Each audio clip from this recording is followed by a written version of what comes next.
go on the channel here. There it goes. It's live now. Yeah, so I'll shut that. We're live, so they can hear us because I didn't mute our mic. Here we go.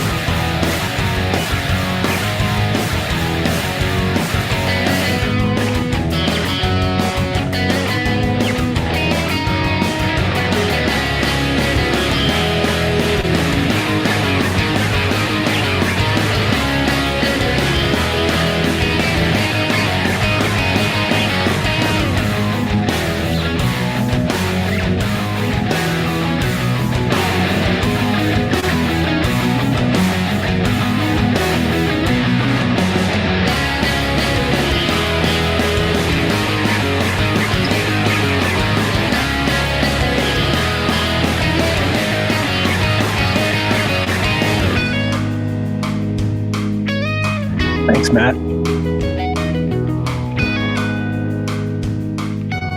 And this snowboard is now available through Gilson at that address right there. What is up, everybody? Hopefully the mic is working. Dobo helped me mess around with a few settings, get things tweaked a little bit so that they sound better for the evening. I'm still looking into investing into some glasses that have no reflection in them, but I'm excited about tonight because YouTube has been such an interesting journey for me. And throughout YouTube, you meet people that also are doing YouTube videos, whether they be the same exact kind of content you do or not. You make new friends through the like journey in a sense. And this is a guy that has become what I consider a really good friend of mine, even though we live halfway across the country. I feel like in the next few years, we're going to be hanging out a lot more. I'm trying to convince him to come up here. And tonight I want to talk to him not only about drone stuff and other stuff that he does on his channel, but his journey, his path to where he got to, or how he got to where he is today and where he hopes to be in 5 years with this whole YouTube thing, if it's a stepping stone or if that's the end goal is to dominate on YouTube as well as whatever else he's doing in life. He's killing it. You guys know him already. I don't know how else I could introduce him. Let me remove something in the back here, but let me go ahead and bring him into the studio. You know him, my friend and yours, the original Dobo. What's up, buddy? Why won't your mic unmute? Did you mute your mic? Oh, yeah, you muted yourself. You muted yourself. It says I can't unmute you because you chose to mute yourself. Is that better, Sean? That is better. That is better. Is that better? That's better. Your color. I have so many issues when it comes to you don't have to streaming bleep yourself. Oh, we don't have unless okay. No, unless you want to. I don't care. I mean, we can do whatever we want. The stream's already got 2 dislikes. What did we do, Sean? What did we do? I noticed that before we went live, it had dislikes. I don't know if I make friends wherever I go. It could be so. I usually get a dislike on my streams before they go live. Not 2 usually. So I'm thinking 1 might be for me and 1 might be for you. Maybe. Night, let me say hi to everybody in the chat real quick. So Matt, for a lot of people from I think a lot of people, at least a few that were at the Florida thing. I recognize a couple names. Do you recognize anybody besides Matt? Yeah. I see Night Trains there. I see Matt. Not really sure if there's anybody else. I didn't really scroll up through the chat. Oh, wait, I see Art. Art was at the Florida thing. Yeah, Art was there. Dan has been following the channel for a while. It's really neat to see a lot of the people coming into these live things. I know why you do it weekly, but I don't think I could do it weekly. It would drive me crazy. I'm not doing it this week. I need a breather. I'm like taking a break from like making content this week just to recharge the cells.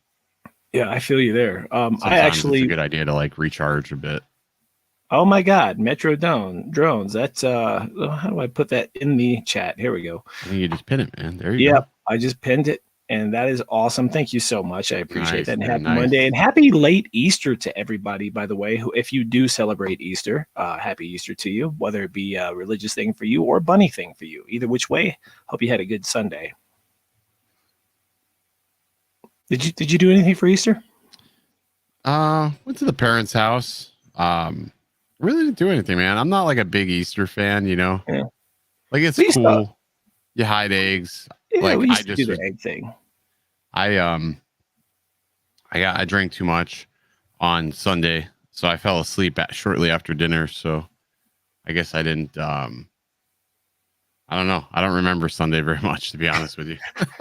How much do you drink every day? I mean, not a lot. I mean, I wouldn't say I drink a lot. Like Do at you family drink events. every day? No, not really. Only Wednesdays. So only Wednesdays, and then Yeah. for the show, and then socially. Yeah, socially. Like I'll have something socially, but socially Wednesdays, sometimes Christian holidays, maybe on a Monday. It's always the Christian holidays that drive you to Sometimes drink, on a right? Thursday. Not a lot, man. Not a lot. Just enough, take the edge off sometimes. If I went to open my refrigerator right now, there's not like any alcohol in my refrigerator. Yeah, I wouldn't be able to survive there, Sean. I wouldn't be able to well, survive there. when you come out, we'll buy some stuff. So I did get the green light.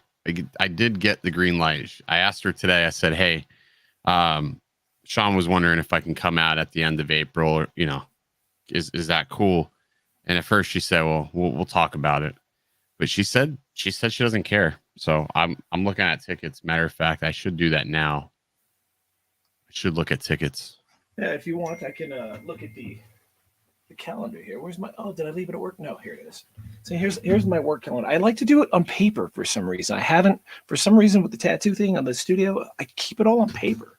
It's just easier to open it up and go, poof, there it is. So I'm gonna fly out of Tampa. Okay, so end of April. Fly to Tampa. Fly to Denver. So when are you thinking? I am thinking, logistically speaking, I think the 22nd. I could fly out the 22nd. Okay. Right. Fly out the 22nd. And then I'll depart your couch promptly on the 26th. Okay, so I'm closed on Sundays and Mondays. So the 26th, I'm actually closed already. So if you came on the 23rd, you want me to leave on the 27th? Is that what you're telling me? You want me to leave on the 27th? Why don't you come on Friday instead of Thursday, and we'll just push the whole trip back a day. Okay, let me look. I was, trying to be accommodating. All right, so we'll push it back, and I'll leave Tuesday. So let me look. Let me see what that does to the shenanigans of things. What that does is gives us 3 solid days. I noticed that certain flights are. Say what? That gives us 3 solid days of untraveled. All right, so Saturday check it out. solid. Well, that's the problem. If I fly up there, the reason why I was flying, are you closed on Friday or are you off? You're there Friday? I am open on Friday. Okay, so the reason why I was flying in Thursday is because I wouldn't get to Denver until 9:44 on Friday. Okay, I close at 8. Okay, you close at 8. Okay, so cool. So I'm gonna do this. So I'm gonna fly in because right now I'm looking at a round trip ticket, dude. Check this out: $79 from Tampa to Denver. That's which airline? That's a great price. That's Frontier, dude. It's Frontier. It's the best airline in the world. Like, it killed me whenever I was looking at the. Let me ask you a question. This doesn't make sense though. This says I would leave Denver at 12:35 a.m. and get back to Tampa. Is that 12:35 a.m. like it's going to be dark when I'm leaving? Yeah. You don't want to do that. Oh, that's the red eye. You can, but it would. Yeah, that's the red eye for Tuesday. Sure. Oh shit, that may be bad. Yeah, so you know what I'll do sometimes is instead of just buying both tickets through one company, I'll buy like one ticket one way through Frontier, one through United. No. I'm very brand aligned. I like flying Frontier for one reason. If you sit in the back of the plane, you can get like whatever you want for free. Okay. Whatever works for you. There's a trick. So I think I'll do this. I'll just do this. It's a nonstop flight to Tampa. Let me just double check before you put money down on it, and I'll find out tonight if I'm. Let me know. I want to jump on this. It's like $78. I'll find out tonight for sure. I'll find out for round trip, $78. Come on. That's a good deal. And I've got you free ski passes. And I've got gear you can use, so you don't have to rent any gear. That's perfect. And we've got a couch you can stay on, so it costs you almost nothing. There we go. $79. You just got a $79 in food, right? And $79 in food, bro. Yeah, that's not a bad weekend. Yeah, that's not bad at all. Hey, speaking of which, let me share this because Ed was out here not long ago. If this is the right video, hopefully. And no, that's not the right video. Where is Ed's video? I thought I posted a video of Ed. Here it is. So I brought Ed out. I think this is it. Yeah. And in one day, I had him linking his turns. That's Ed. I'm going to bring you to the same mountain. Okay. I just don't want to end up like Sonny Bono. No, see, look at Ed. Look at Ed go. That's Ed Ricker. Everybody knows Ed Ricker, right? I'm actually filmed myself teaching him how to snowboard. Okay. So that I could actually put together a video and be like, hey, watch this video instead of me having to teach you the whole time. Has he ever skateboarded or surfed at all? He was practicing longboarding before coming up here. Okay. But he hasn't surfed as far as I know. And it's been a while since I snowboarded. He couldn't really link his turns, but like I could get you doing this within the first day, and then we could go 2 days in a row. Yeah. And that way the second day you could just kill it, you know? Well, I'm game. Yeah. Let's do this. I am pretty proud of Ed for that. I think he killed it. Like that's awesome, for like his second time ever trying. Wasn't bad at all. Oh, Joe says Frontier is the worst rated airline. They are cheap for the tickets and they charge for everything else. I don't care. Joe, I actually think Spirit is much worse than Frontier. Spirit is way worse. Anytime I've ever flown, I fly Frontier all the time, and I pay for a carry-on bag or whatever, and I'm cool with that. Get my personal item for free. I always push it to the limit. But here's the trick: when you get on the plane, you got to give the flight attendants gifts. Give them like candy and stupid shit, and all of a sudden, like you befriend them. I don't know why it works, man. I watched my buddy do that like the past couple of flights, and every single flight we got on was like it was magic with just like some stupid Reese's Pieces and stuff. You just bribe them. You know, I've never tried that before. Dude, it works. It works because they're like, "Oh, thank you so much," and it's like the stupidest thing. So, all right. So I put some notes in the calendar. Everybody get to watch us make plans. But yeah, that's it. Dobo's coming out here, and we're gonna go. Well, you got to solidify that. You got to solidify that, dude. I've got to text Gina, bro. You want me to text Gina while we're on the thing? Yeah, just text Gina. She's in California still or no? Yeah, she's in California right now. All right, let's just make sure it's okay. Gina knows me. She loves me. Who doesn't love a friendly Dobo on the couch? your neighbor friendly drunk. Your neighbor, yeah. Just hide all your beers. Wait, I got that backwards. So who's the drunk? Maybe me? I don't know. Who knows? It'll be fun though. I've been cool getting drunk while you're here. I have not been drunk enough that I stumbled. Oh no, I was actually very careful. I had what we call a designated lawn when I was in Colorado. Right. But that took me the longest to get used to. Was that altitude was insane. That was sick. Yeah, drink a lot of water the week before you come out. Yeah, no, I'm going to. I need to drink more water just in general, anyways. Me too. Yeah, I definitely need to drink more water just in general. So definitely do that. So we got a question here. Someone's asking if we'd be able to get drone footage of me teaching to snowboard, and the realistic answer is not unless I bring him backcountry. And if he's not ready for that, that's probably not the smartest thing, because on ski resorts you cannot fly on their property. So it's not because it's a national park. It's not a national park. There's national forest, and you can actually fly on national forest. However, it's still over people. There's a lot of crowds, and it's their stuff. She just wrote back, okay. So was that okay? But wait a second. Was that okay? Like, okay, or was that okay? Okay. There's two different okays. I'm learning that there's two different okays. Sometimes I mix up the two okays, and then I just like do whatever I want. But it wasn't. It was like okay, like not really. You can do it, but she's just sort of acknowledging that I did ask. I don't know. I was in a lot of trouble after the South Florida. I bet you were. We'll put it that way. But anyway, so it sounds like it's safe to buy the ticket then. So Sean, is it okay to buy the ticket? Yeah, go for it. Let's do this.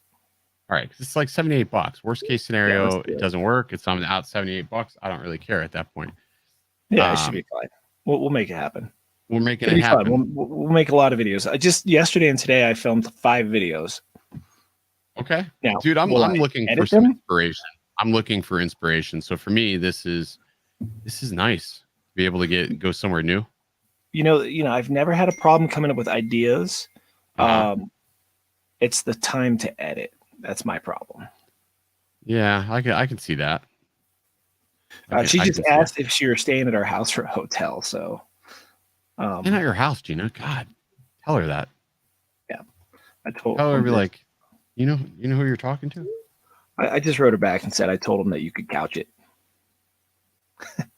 All right. What else are we going to talk about tonight? I want to get into your thing. I always do this. I always talk. I did this with Billy, and next thing you know, we were like 2.5 hours into a show. Okay. Because I talked forever. We just hung out and shot the shit. You just talk a lot in general, though. Do I? I do. Yeah. You know, you're not the first person to tell me that. He's sleeping at the shop, and Lon, that would work. I do have a couch in the back room at the shop, so worst case scenario, you got a free place either which way. That's hype too. That's sort of like you got your own place if you do that, you know. Exactly. So privacy. Not terrible. No, we'll get you taken care of one way or the other. It's all gonna work itself out, man. It's all gonna work itself out. Let's see. So that's after. No, it's not. That's during Sky Spring break. Is that bad or bad? No, it's fine. It's fine. Okay. I'm Okay. actually thinking of taking the whole week off, so I'll be off prior to you getting here. So we'll have a lot of family time before that. So me going out and doing stuff should be absolutely fine. Say that with confidence. She's texting me. I'll figure it out later.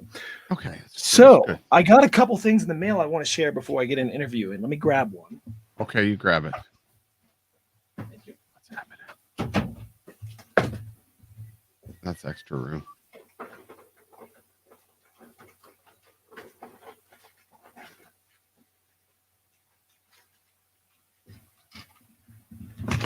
All right. So this is DJI FPV stuff related. And you're aware of some of this stuff because here we go. I don't know. I lost. Everything's a mess in here right now. You turned me on. You and John Kuby turned me on to this company called Fat Straps, right? Yes, Fat Straps. So I ordered Fat Straps because I wasn't really digging the way this thing felt on the top of my head on the goggles. And this has a little pocket in it. I don't know if you can see it well. Pocket in it for holding your battery. Right. So I wasn't a fan of how the thing wrapped real far. So I wrapped it up because it was actually loose to some degree with the smaller DJI battery instead of like a regular pack you would put in. Right. So I got two straps. As you can see, I went with the old checkered Vans. And this is a zombie strap because I was thinking of making zombie eyeball stickers for the front of the goggles. Like drawing some weird, crazy zombie eye stickers. I thought some people might enjoy that. And inside the goggles here, now I think you made this for me. This little guy, because I learned while I was in Florida that if you put the goggles up and the sun hits them, even for like a half a second, you can like get spots or something in your goggles. You can. So you can actually burn the LCD. So Dobo is making this, which is cool because you can put your antenna in it. It has a little thing in the middle. I don't know if that's for a strap or what that's for, a little notch in the middle. And it's flexible, which is really cool. I've never seen the flexible prints before. I guess they're pretty common, but I'd never seen them. So if you have a store link to your Etsy, do you want to throw it in the chat so people can buy some of this stuff for themselves? Yeah.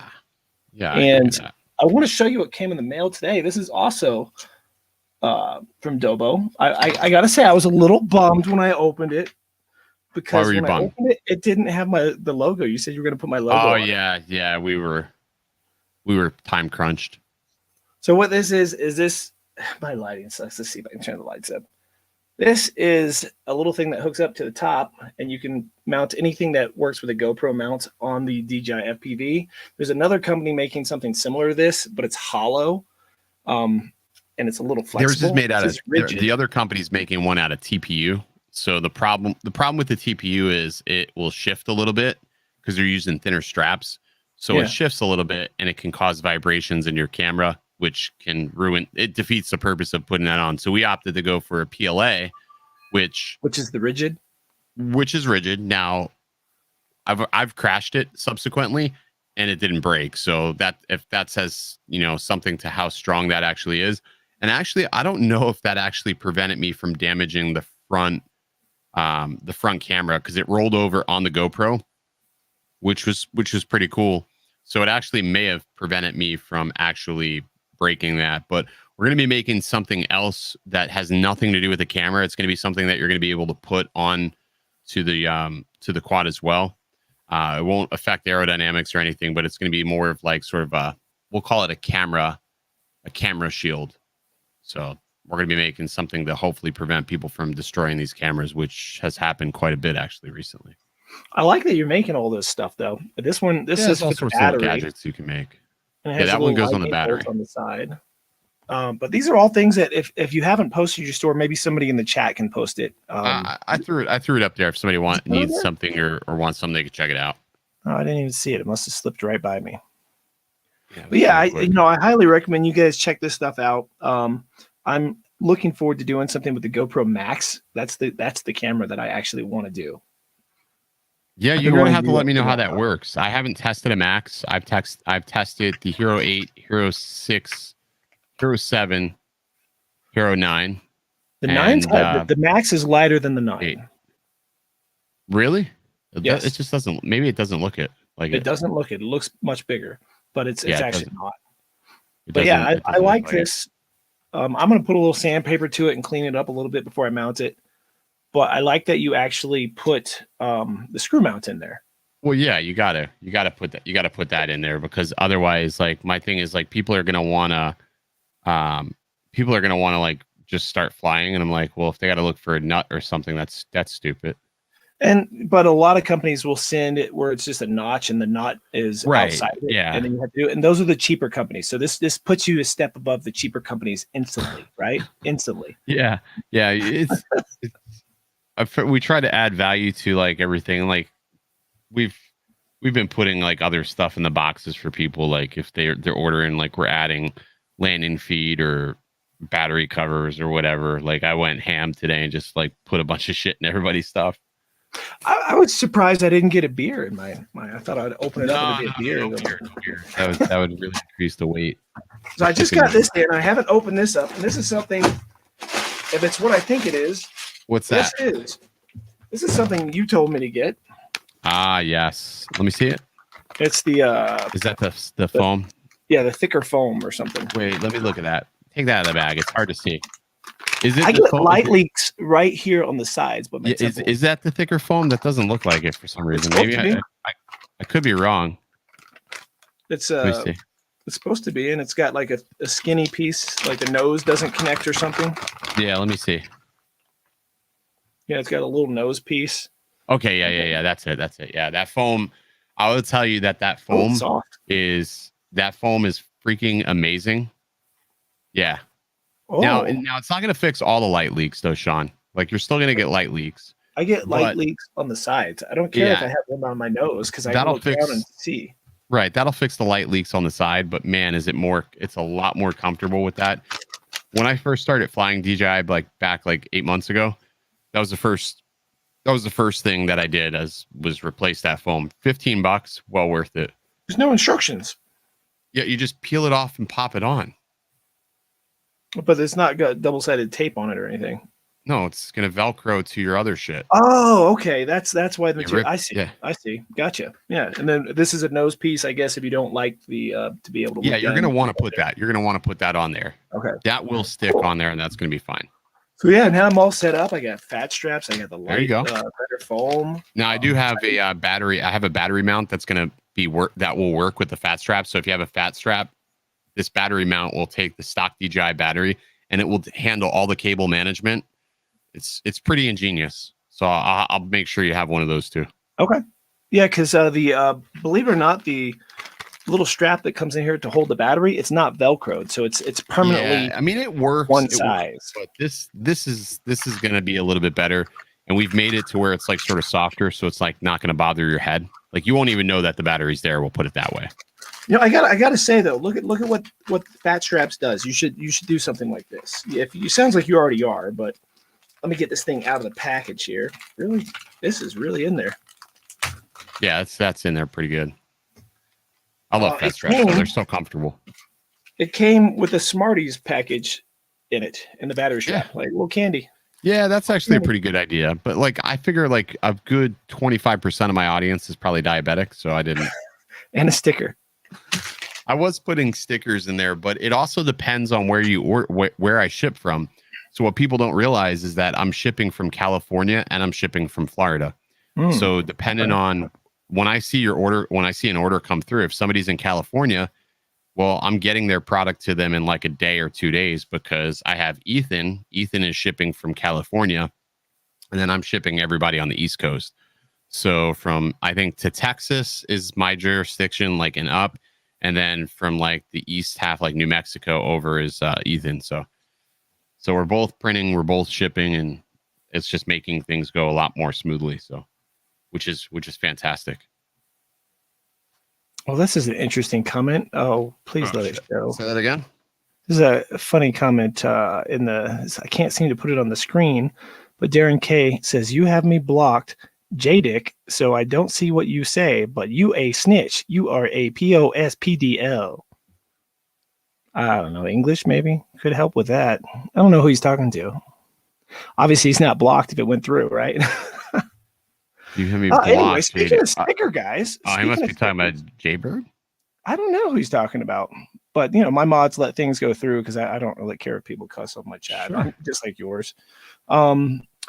This is nice. It's a die cut sticker. And speaking of stickers, usually I pull out a bunch of stickers and show which sticker it is, but I think we're gonna let people choose. You see on the side here where it says private chat. On StreamYards, throw in a number between 1 and 50 on there and let everybody sort of start choosing numbers. And this time I'm going to let you choose if you want the snowboarding Yeti sticker or one of the drone stickers and which one. So Dobo has chosen a number, and the first one to choose that number wins a sticker. So there we go. Here come the numbers. Guys, 1 to 50. It's a little slow start today. Usually you guys are like tons of numbers and you get a sticker. And remember, you don't have to actually be in the States. I mail these things all over the place, or at least the stickers. The bigger prizes I do not. Have you seen it? I haven't seen it yet. I need to also remember to some people are close. Some people are close, but I see somebody got it. I got it. Leonard Oglesby got it. Okay. 28. That's it. So Leonard Oglesby got it. I'm going to put my email right there in the chat. Send me your mailing address and let me know real quick which sticker you want as well, or in the email that you send me. You guys can stop now. Someone won. Okay. I like doing that. It's fun. I like giving away free stuff. I actually have an iPad mini I want to give away, but I think I need to get like at least 100 people in the chat before I give away an iPad mini, right? I just give away shit. I'm like, you're crazy, dude. You're crazy. Give it all away. All kinds of stuff. I've got filters and all these other stuff that I don't have. And I love it. Everybody's like telling me what to send him. I'm letting him choose what he wants, so he can email me that and he'll figure it out. All right, I've got some videos I want to share with you if you want to watch the drone stuff later, prior to this interview. Let me show you. Did you see this? What I did to my camera today? Yeah, what happened? Well, the wind blew it down. Okay. I was out there filming. I'm using it right now. My microphone is shot. I had a Rode mic on it, trashed, just cracked in half. But I did get it cleaned up. Let me remove that, and I will show you. I got it on film. And where is it? This one maybe? Yeah. So. Oh! That wind just damaged my camera, broke my big camera. Son of a bitch. Well, that sucks. Yeah, I was not happy. And I actually had 2 cameras filming at the same time, so. Oh, that wind. What camera is that filming? GoPro? This is the GoPro 9. Nice color, huh? Oh, that wind just damaged my camera. Broke my big camera. Well, that's. Look at that thing. Oh, yeah, that's busted. That mic needed to go, bro. Yeah, it's dead. That mic you needed an upgrade on the mic. Look at it like that. You needed an upgrade. Well, that mic for some reason gets a little hiss every now and then. It's not a battery powered mic. It's the kind that you plug in your camera and it gets power just from being plugged in. You know, a lot of these mics, like as you're filming, what I found is like, you know, we're doing drone stuff. Well, those RF signals will cause issues with a lot of our mics. So yes, I noticed sort that. of sucks. Lon, that is called what is that called? A switch pod. It's a switch pod. It's pretty cool. Right off, man. I can't show you because I'm using it right now to hold my camera, but so it switches, like you can like turn it into like all the legs go together and it becomes like a perfect little vlogging camera to hold your camera. And then you just open it up like a switchblade, sit it down, and it works. It's pretty good. All right. So let's see. Let's talk about you. let's just talk about you for a little while. We've known each other for a few years now, but when did you actually start your YouTube channel? I'm just diving right in. Do you know what year it was? 2000, I think it was like 2012, actually. Okay. That's when I first started it. So it was already monetized and you knew that people could make money off of it at that point? No, it wasn't monetized when I started. No. Not yours, but YouTube in general had already. No, I didn't. Honestly, I didn't even know you can monetize it. Okay. So you were just using it? Well, when I first started YouTube, it wasn't monetized. I was just, making videos to make it. I was talking about cell phones and stuff, and like ROMs and like, back when Android was like sort of like that was, everybody was modifying their phones because they wanted it to be better. And yeah, I was doing it then. Matter of fact, I made a video. This is how oblivious I was to monetization. I made a video and it got like 300,000 views. And then next thing I know, Google sent me a letter and they were like, hey, we can't deposit the money into your account. I'm like, what money? And I looked and it was like a $600 check or something. And they were trying to deposit it. I thought it was a scam at first. And that was back when AdSense used to mail you a letter and you would have to take the letter that they mailed you and then go to the website to verify that it was actually you. That's how long ago that was. But that was the first time I ever made any money. I didn't even know it. Yeah, I can remember it took about a year before I got a check from YouTube for the first time. And I think it was like for $30. It took that long to get that many views. Yeah. Yeah. You got to hit thresholds for them to pay you, which I can understand that. They don't want to just be like cutting a bunch of, $30 checks and stuff. And they were checks at the time. They were paper checks that were sent to my house. Yeah. No, it's all direct deposit and stuff. Exactly. And it's changed, like it's now I get a lot more views than I used to get. But at the time, your first videos, let me see if this is correct. Are you still, don't you, either you did or you still do IT work, if I'm not mistaken? Yeah, I still do IT work. Okay, so when you did the phone stuff, were you doing that then? I was still doing the IT thing. Yeah, I've been doing the IT thing for like 15 years. So, yeah, I still had it. My channel did let me take that back. Actually, I was a mechanic for a while. So I was an automotive mechanic for probably several years. I ran a shop for a little while, but I had a channel. It was doing really well. And then I remember, I think it was like 2000. No, it was just shortly after I started my channel in 2012. I remember I was robbed, broad daylight. Somebody robbed our house, stole my laptop, stole all of her, basically cleaned her entire house out in 2012. And I stopped making videos for like what felt like 6 months because I was like just trying to, we were broke and we were just trying to regroup, everything that was stolen from us. So it was not even a priority, but the channel was, I had like 1,000 subscribers back then. I just never did anything with it. But I bet you if that didn't happen, I probably would have never got into drones. Really? I would imagine. What would have changed that to make it into drones? What was the thing that caused? So what happened was I remember it was like 2015. So fast forward 2015, my wife bought me a Parrot Bebop, and it was yellow, and yeah, it was a Parrot Bebop, and I remember at the time she bought it from QVC, right? So yeah, that's how long ago that was. So she bought it from QVC. I remember as soon as I took off and flew it, I destroyed it. And I was like, shit. I can't. Was it inside? No, it was outside. I got it stuck up in a tree or something like that. So I found out where she bought it from, and I called QVC and I said, my item was never delivered. I told them that it was never delivered. Oh, no. And they ended up sending me another Parrot Bebop. And the funniest shit? It was really windy one day. The other Bebop flew down, or like didn't fly down, but it fell out of the tree. Yeah. It fell out of the tree. So now I have two Bebops. I had a yellow one. I had a yellow one and a red one. And I had to explain to her, how I had two Parrot Bebops. Oh, that's and it was funny. Just because I pulled a fast one on QVC, but they deserved it for their markup.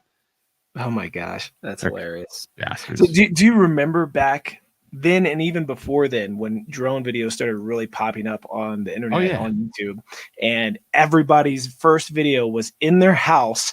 And you know what happens when you get a drone close to the ceiling? Oh yeah. it's like a suction, and it just goes. It just won't come off, and people were wrecking them and putting those kind of videos all over the place. That, and everyone was flying up through the clouds from like sea level. Like, I guess they didn't have any kind of there were so many crazy videos. I remember the first time I saw a Phantom V2, and it was Halloween, and this dude had like a ghost hanging from it. Yeah, you know, everybody's trick-or-treating. There was a ghost hanging from the Phantom. And I thought it was like the coolest thing. I was like, man, that's so cool. I really want to have one of those one day. I'm trying to think of what other. You know, so you just don't think about it. Before the drones, did you do any other remote control stuff? Were you ever into cars? No. I did phones. I did phones and computers. I dabbled with cars a little bit, but no, I never messed with anything car-wise. No.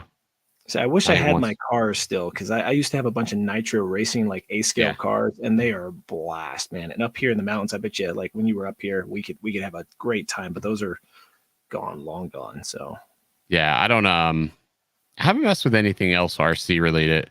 No, as soon as I flew that drone, it was like I started buying one after another after that. You know. So Tim says my camera looks a little something or another. It's probably yellow. Well, no, it's I did drop it. Maybe I ruined it. Is it out of focus? It looks a little out of focus, maybe, possibly. But it could also be the internet, though, Sean. But it does seem a little out of focus or something. I don't know. I feel like I get too much yellow in the lights here. I don't know. That may have made it better. Yeah. Anyways. Yeah, it is what it is. Yeah, I'm not the best looking, so you guys aren't watching for my looks. You know, you guys aren't here for my looks. That's for sure. Because you're a bunch of guys. Like, how many girls are in the chat right now? None. Probably zero. Probably zero. You know what's crazy is when I do more drone content, my female view count drops, and when I do more snowboard and GoPro content, it goes up considerably. I think it's been up to 12 or 15% whenever it's that stuff. Yeah. So my Wi-Fi, my female retention is horrendous. Yeah, my Wi-Fi should get like crazy speeds now. Like I paid like ridiculous amount to get like 600 download speeds, and like honestly, I think it may be it may be that HDMI, man. It could just be going, bro. Yeah, I don't know. I did drop it pretty hard today. Maybe I messed something up. You take a hit. These things are not GoPros. They're not meant to take hits. You know, if I drop this, it's probably not going to survive. Yeah, I was looking at this Sony. I can't remember what it was called. Ed had it when he was out here. ZV-1? That might be it. It's like a little small portable one. Yeah, I looked at that. I mean, it would be cool to have. I don't need another camera. I got to keep telling myself I don't need another camera. I don't. You know, I mean, these cameras like this, I use it really only for a few things here and there. So it's really hard for me to spend a lot of money on like a DSLR again. Yeah. When I just sold. Matter of fact, I just sold the camera, just because I don't need that. I don't need that many. What is the name of that internet site that you go to see how fast your speed something? I usually just go to Pornhub.com when I want to see how fast something. Like if I want to try to analyze how fast my internet is, I just go there and just play. That's blurry. It's no good, right? If it's blurry, so I'm getting download speeds of 650. And we'll see what the upload is. But your upload is everything. If your upload is trashed, forget it. Yeah, so let's see. I paid extra to get higher upload. Okay. All right. What would you consider upload is? Very good upload speed. I would say anything over 35 megabits is going to give you a decent stream quality. But you got to be able to sustain at least 30. Kelly told me all I needed was. Kelly told me I just needed 9. So I got 19. Let's see if I got 19. Are you streaming in 1080p? Are you streaming in 1080p though? What is and you know, I'm not sure what does StreamYards do? StreamYards offers 1080p, but again, another thing to keep in mind is like when we're streaming up to a server. So like when they're seeing my feed, I'm going up to StreamYards server, coming down into StreamYards. So if I'm being uploaded, you know, at a higher, we'll say, upload speed than you, it's going to inherently make you look like shit. I go through the same issue with Paul on Wednesdays. Yeah. Like Paul and I both live in Florida. Paul runs a Ethernet cord from his in-laws' home, and he just gets terrible internet speed. But because by the time that Ethernet cord reaches his home, Yeah, it's already it's a cut long in cord. half. So yeah, it's a really long cord. He's very cheap, Paul. Very cheap. Lon says I'm pushing out 720. Everyone's saying 720. Okay, so yeah, I don't know. Yeah, whatever. I would just say close your eye. It's one of those. This is one of those shows where you close your eyes and you just listen. I also close my eyes because I've had a few. So there's that. Oh, Ron's in here. Let's see who else is there. You know what? Let's get back to you. I always get so sidetracked. It's like Squirrel. You ever seen that one cartoon or when the Oh yeah, I know all about the squirrels. I'm bad. Like I get sidetracked so fast. I had a list of things I was going to ask you. Oh, here they are. Okay. Questions. I was going to just wing it, but like my mind's all over the place and I always forget. I got a lot of stuff going on right now, Ken. As you know, not a lot of people know, but you know. Uh-huh. So the channel that we were talking about earlier, that was your first time signing up to YouTube, the phone thing. That was your first it's still channel. The same channel I upload today. It's still the same channel. Okay, so you converted it over. You just kept carrying over with it. That's cool. I just kept changing my content.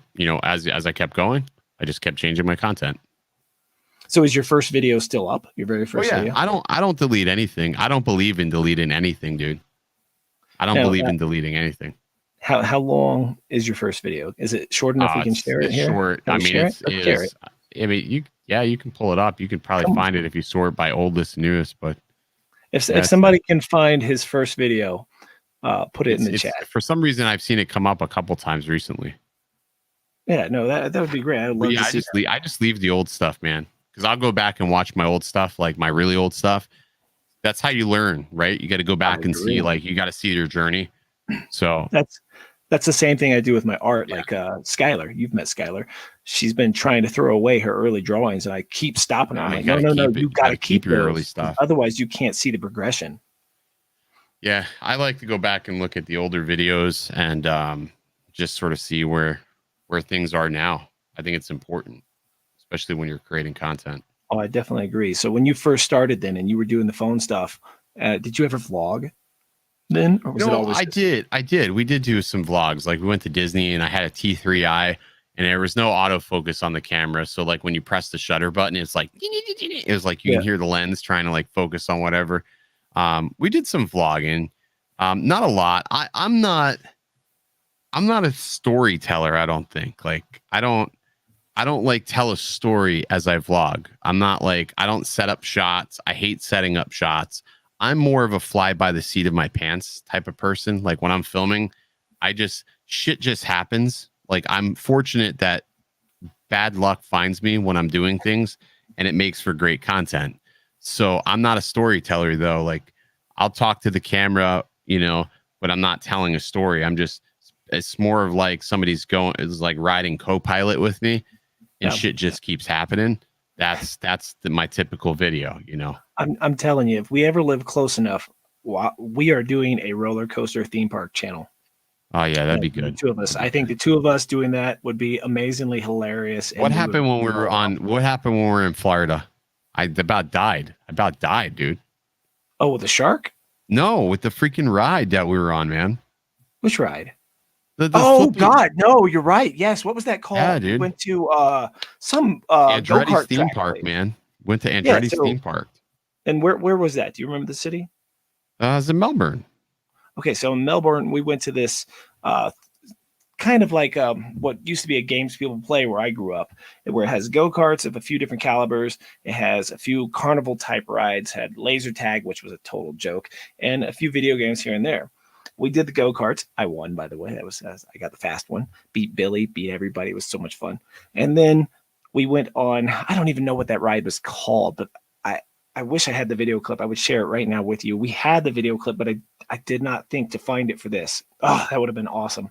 Anyways, what happened for you guys who didn't get to join us and didn't get to see this, we got on this ride and it sort of spins in a circle and then goes up and then goes up as it's spinning and goes up until it's doing a full rotation, right? And Ken was screaming like Ken screams. Dude, I was dying. I was dying, bro. Oh, it was great. And then all of a sudden, he went limp. He's sitting right next to me. And he just passed out. His skin got super whitish green, and he just straight passed out. And like he's just flopping in the chair as he's going upside down. I'm like screaming at the guy, trying to grab his head and arm to keep him from like hitting his head against the thing and getting a broken nose or something. And every time we come down, I'm like, hey, fucking dude who works here, he's passed out. Stop the goddamn ride. And they're just chatting away, ignoring us. The girls are chatting to them to try to get them to like go tell the guy something. Nothing. Nobody stopped the ride early. He had to go probably a good 15 seconds passed out, just banging around, and I'm doing everything I could. And then he wakes up, and what was your reaction? Do you remember? I didn't know. When I woke up, I was like, where are we? And you're like, relax, you're on a ride. Yeah, but then he grabs my hand, and we have in the video, you can hear him go, hold my hand, Sean, I'm dying, Sean, hold my hand. And so I held his hand, and we got through the ride. And I can only imagine, though, right, passing out, because if anyone in the chat has ever passed out from whatever reason, that was bad, dude, and you come back to, you don't really understand where you are, what happened for a couple of seconds, right? So when you came to, my guess is that it must have just been like a shock to your system. What the hell am I doing upside down? How the hell did I get here? Where am I? Yeah, that was pretty shitty, to be honest with you. Like, I hate that ride. Marcus, I'll never ride Marcus, it again. You're not hidden that I know of. Nobody should be hidden. Who's hitting? Why somebody hidden? I don't know. Somebody what? Jaybird and Mike B, aka Drone Ranger, hid Marcus's stuff for some reason. Marcus is a good dude. Idaho call. Don't hide people's stuff, right? Like don't hide. I don't care if somebody's cussing and being a jerk or whatever. Like if it's towards me, I don't care. If it's towards each other in the chat, that's not cool. But if somebody's being like a douche to me, I don't care. I got thick skin. So, but I appreciate people watching out for whatever's going on, because it's really hard to keep up with the chat. As you know, it's incredibly hard to keep up with the chat when you're conversating and doing stuff. I have that video somewhere. I wish I knew where it was, but I do have. I think your wife took the video, and she caught the last end of you passing out. Oh, we gotta find it. We gotta find it. Yeah, that was horrendous. I'm gonna text Gina and see if she still has it. Dude, yeah, that was the worst experience at an amusement park I've ever had. Yeah, bar none. That ride, it was okay until I started concentrating on you, because now I'm turning my head this way, right? So I'm not looking straight anymore. And then by the end of the ride, I thought I was gonna yak all over you, dude. That would have made things much worse. Yeah, I can't even imagine. Wait, okay, so hold on. I got to see what's going on here in the chat. Sam says we know who's causing trouble. He's a mod, so we can't hammer him. Who's causing somebody explain to me what's going on in the chat. Yeah, what's happening, dude? Your chat what's is out of happening over in the chat? Now, there's people getting deleted. Somebody's causing trouble in the chat. Who's a mod? Because if somebody's causing trouble and they're a mod, then that's not okay. Marcus got banned? What? No, Marcus is right there. I see him. You know what, Marcus? I'm going to make you... Yeah, just make him a mod, then you don't got to worry about it. Problem solved. There you go. Problem solved, dude. So now you can control whoever's messing with you, and I don't quite understand what's going on there. But anyways, you guys let me know. Drama in the chat. Always drama. You are really fast, in my opinion, on getting videos out. So I've been with you when you film. We've done a few things together, but you edit pretty quick, in my opinion. Really? I think so. Because, I'll film something, and look how long it took for me to get my Florida vacation, that one video up, right? 2 weeks. Well, I have a template in my mind of like how I want my video to look, right? So you have a template, and you just, you execute on that template each time. So I just don't have the time. Like, it's weird. I can go out and film, right? I can go film, because you can just go do whatever you were going to do anyways. Because a lot of the time with the family or something else, you can go out and still do things with them and just talk to the camera here and there and then film what's happening. Now, editing is a little different, because editing, I'm now at home and there's other things going on that always distract and get me out of my edit. And if you probably know what it's like when you're editing and you're in the zone and everything's sort of flowing and you get everything put together and you get interrupted. you have to go back and rewind and get back to where you were and figure out, wait, shit, where was I again? Well, I mean, that happens. I mean, there's nothing you can do to change that, unfortunately. I mean, but those things happen to me all the time. I just, I don't know. I just try to, as soon as I get something in my mind, I try to sit down and start editing immediately, because I know that if I don't, it ain't going to happen. So you just got to be willing to sit down immediately. As soon as you think of something, sit down and start editing immediately. I mean, that's sort of how I do it. The other thing is I shoot everything to edit, though. Like as I'm filming thinking to myself, okay, how am I going to make this easier for myself to go ahead and actually, edit this like quickly, right? So a lot of times, like, think of it this way too. Like now with flying FPV is super easy to make videos for. The reason why, I have fun flying FPV, right? I'll throw my GoPro on my chest, and then I just add commentary. I'm just flying and talking about what's happening as it's happening. And then bam, I got a video, and then I'm done. You during your filming. So I went out and did a video like that with the Mini 2 today when I was I pulled over off the freeway, the spot where a lot of people snowmobile, and that's where the camera fell over. And so the commentary is going to be bitching about my camera falling over. But yeah. So yeah, I feel on those kind of pretty easy. But like when I get like artistic with them, right? Holy crap, those can take a long time. And that's the thing. I don't try to get like crazy artistic with any of it, because I don't have time. Like if I'm doing a cinematic, I'll do it. I have in my mind, I have a video in mind right now, but I haven't been able to execute on that video because I'm just like, I just don't have the energy to sit there and do it, which sucks because I want to do it, but I don't have the energy to get it done. So it's probably not going to get done, which sucks. It's like when I first started YouTube, and I still do this occasionally, as when time allows, is I would set up the shots. Like you said, you're not really that into it, but I can remember going out and setting up the shots, and Gina and the kids would be in the car, and I'd like pull up to the parking lot, run out, put the camera out in the parking space, drive back around, hoping no one steals my parking space, and then pull in, and they would just be like, "What the hell are you doing, dude?" And they were horrible videos, but it was the start. So I tried doing those. videos. I can't do those videos. No, I tried. It's just not. It's not conducive to like who I am or what I do. And that's fine. Not everybody has to do that. I think your video exactly. Is great. I think everybody can just sort of take their own, flow of things and just sort of go from there. That's the best way to go about it anyways. And, I tell people, and you probably would agree with this, your best camera is the camera you have. Your best time to start YouTube is now, and just put out whatever you put out. If it sucks at first, it sucks. Just do it. Like there's a lot of people who are always waiting for the better camera gear or waiting for some reason to get started. But you know what? I got, I'll be honest with you. I got sucked into, I had to have the best gear, and then I would buy a camera, sell a camera, buy a camera, sell a camera. And I think finally this year I stumbled on the fact that I'm just going to keep the cameras I have. And if they're able to capture an image and do what I want, that's good enough for me. But the reason why I got sucked into it is because I do this like professionally when I'm not on YouTube. I do the real estate thing. So I want to have the best possible image. So I got sucked into, I have to have the best possible image that I can. And the reality is no one gives a shit. Like the only people that care about this stuff is us. But for the most part, nobody cares what our camera looks like. If they can see you, they can hear you, they don't care. Yeah. I find usually audio is probably a little bit more important than crispness. Like I'll watch a video as long as I can hear it, and the video can sort of suck.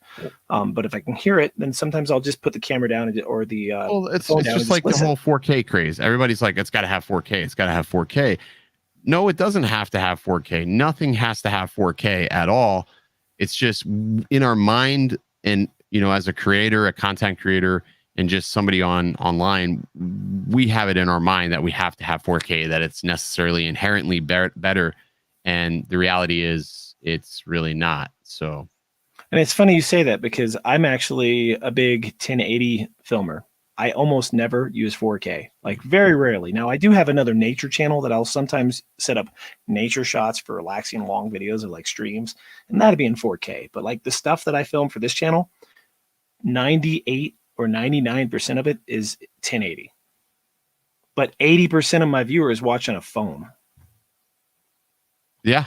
I think about that all the time too. Is like a lot of times I'm just watching YouTube on the phone and stuff, and I very seldom will sit down at a computer to watch YouTube, which is sort of funny, but I never do. By the way, I did buy that ticket, by the way. Oh, excellent. Looks like you're coming out to do some snowboarding. Hell yeah. So we're doing snowboard. That's what I was doing. I'm sorry. I'm distracted, but I just knew if I didn't lock this pricing. So check it out. To fly United, it would have cost $390 for United. Ooh. That's with everything. For Frontier everything, picking the best of the best seat, luggage, everything, $225 with everything. That's pretty good. That's not round bad. trip. It's not bad. Are you gonna bring a bag or are you gonna mail something? No, I'm bringing a bag, dude. That's why I paid for a bag. I just carry everything with me. I'm gonna have my personal item and I'll have a check bag, and there we go. I see Kelly from Ready Set Drone is in the chat with us tonight. Yeah, I see that, man. How you doing, Kelly? So always good to see you on here. Yeah. Now, Lon, he just made a mention. Okay, so Lon, you are one of the rare people that are watching on a big 88-inch TV, 8K yeah, he TV. does that. He does that though. He's 1080 probably looks like shit to Lon on that TV. He'll say that to me all the time. He's like, "Well, no, you can't say that because I typically will watch on my TV at 6K, blah blah blah blah blah." And I'm like, "Really, dude? You're watching?" I do have other people that say that too, that they'll watch it and wish that it was in 4K, but the majority don't. And I'll be honest, I save like 90 to 95% of everything I film. Like I have hard drives stacked everywhere. And if those were 4K, I'd probably have like 30 hard drives laying around, Yeah.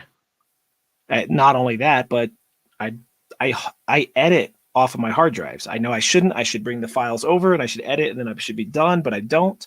And so but doing proxies in 1080 make it really easy to edit from a hard drive, like an external. Yeah, that's I edit off of an external hard drive myself. Like it depends on what. Well, let me rephrase that. It depends on what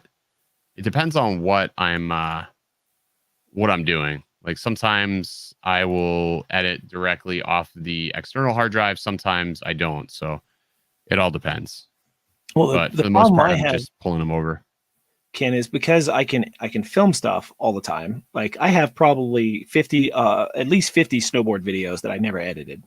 That's why I've considered making a whole new channel that's just about snowboarding and snowboarding resorts, because I live right here and it just seems like easy content. But and then you go and put a poll on your channel and you tell people that your idea is to make a new channel next fall. That's a resort, snowboarding resort, touring the resorts, talking about them, just snowboarding stuff, snowboarding gear, which is something I don't post that often on this channel because so many people are not subscribed for that. But what people forget about is like, you still get views on videos, even if your subscribers don't watch them. Like it might not be instant, but I have one of my best viewed videos is about a snowboarding binding and boot. And it's got like almost 400,000 views. That's more than enough, and like, I don't get wrapped up into, all the bullshit with that. I just film whatever. Somebody said something today on Twitter, which I thought was pretty interesting.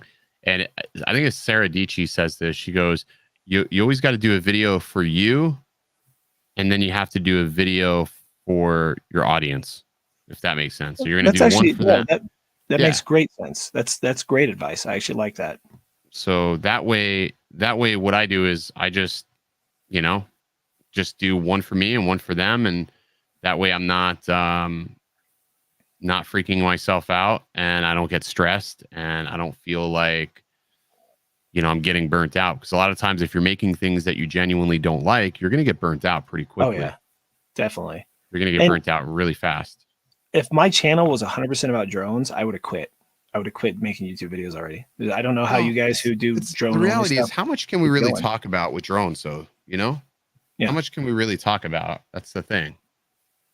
Like, but it's you got to do what makes you happy, because otherwise, like you said, you get burnt out. And to put this many years into building this up and then to just get burnt out would suck. It would suck to just walk away. And people do that.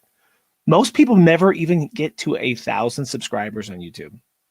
It's true. It's true. A lot of people, and here's the thing too, I've noticed, and one of the biggest problems with YouTube and just social media in general now is that people want instant gratification.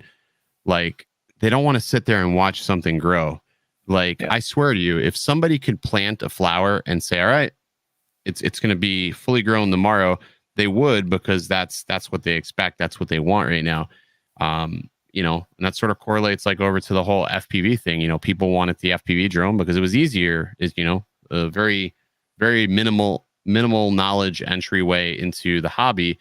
But imagine if you spent the time, you know, going about it and really understanding and learning, would you have a different skill set? Yeah, absolutely. You just have a whole different appreciation. You have a whole different knowledge set.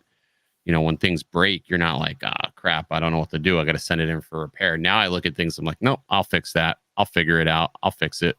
Yeah. So, well, you'll see when you come out here that I don't have any room to solder like this setup. Now that might change. Of course, you've got room to solder, right? You got a desk, right?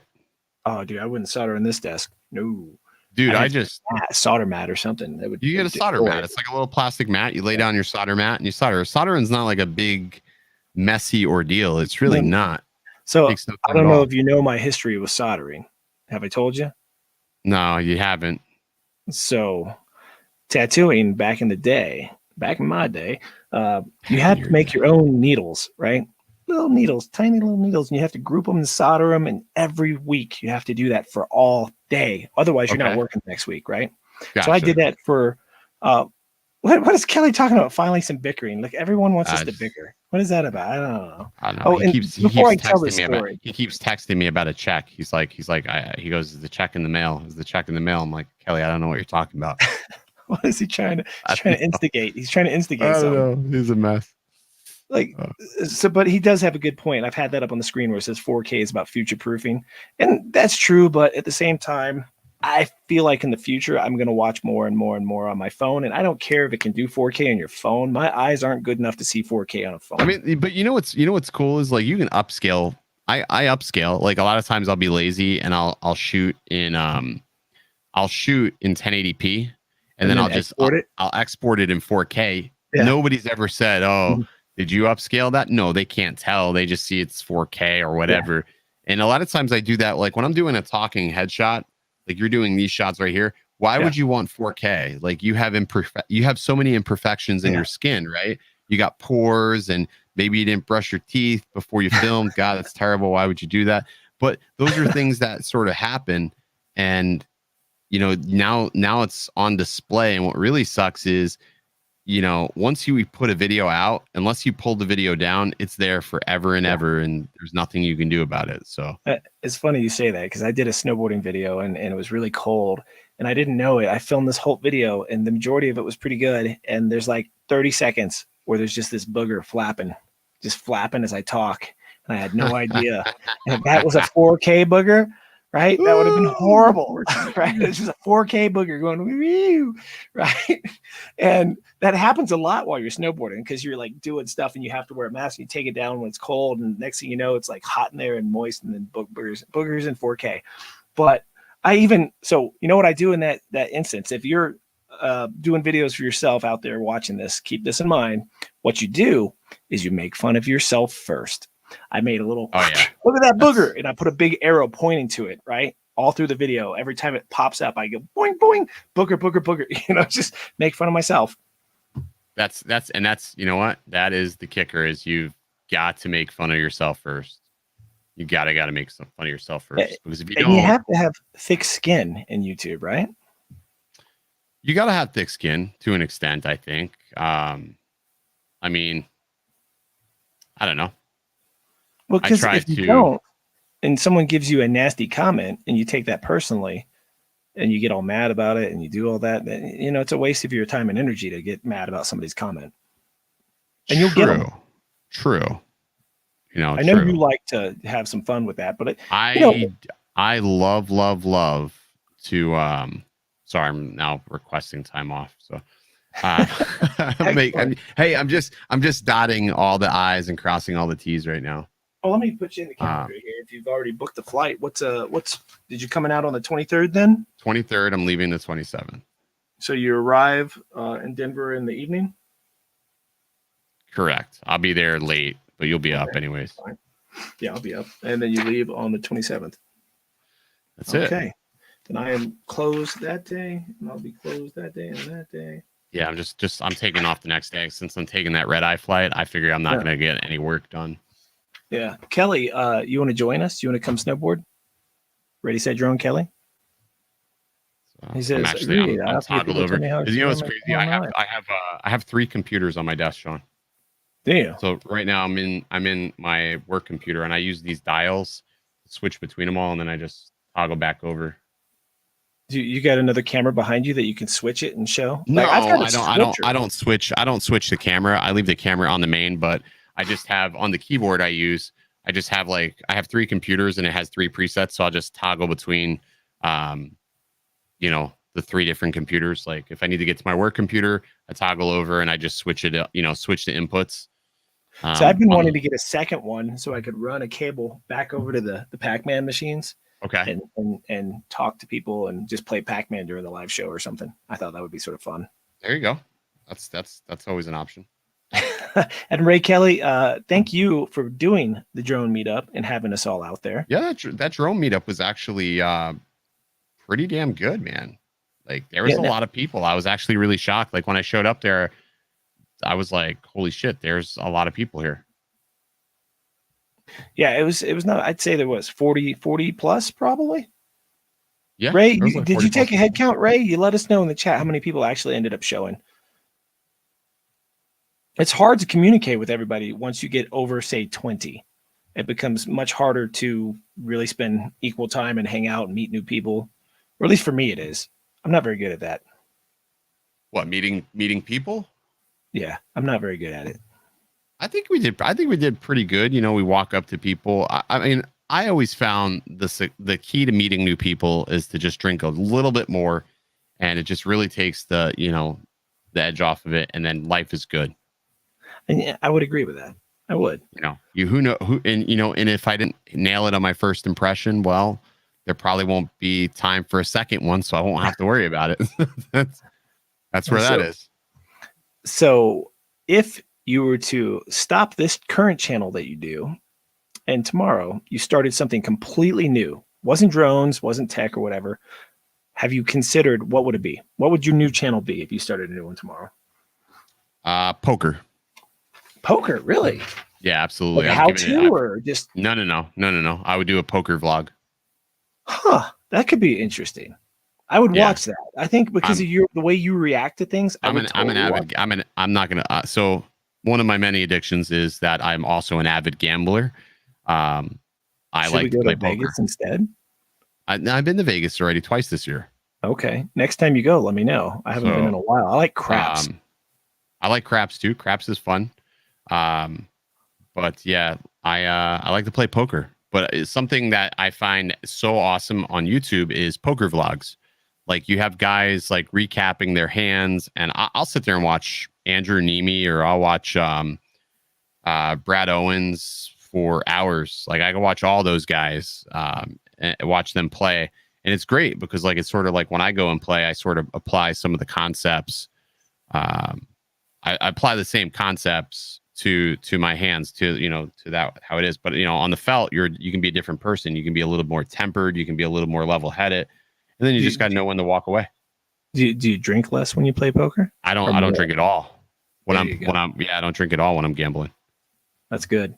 I don't drink at Kelly says that we should all put something together in 2022, or we all come out and snowboard up here, which is totally fine with me. Let me tell you right now, Kelly, and for yourself too, if you guys want right now, if you want to just do a trip up here, there is a Keystone Breckenridge Summit Value Pass that's on sale for $310, which gets you unlimited days at Keystone, except for, I think, a couple of blackout days, like for Christmas or something like that.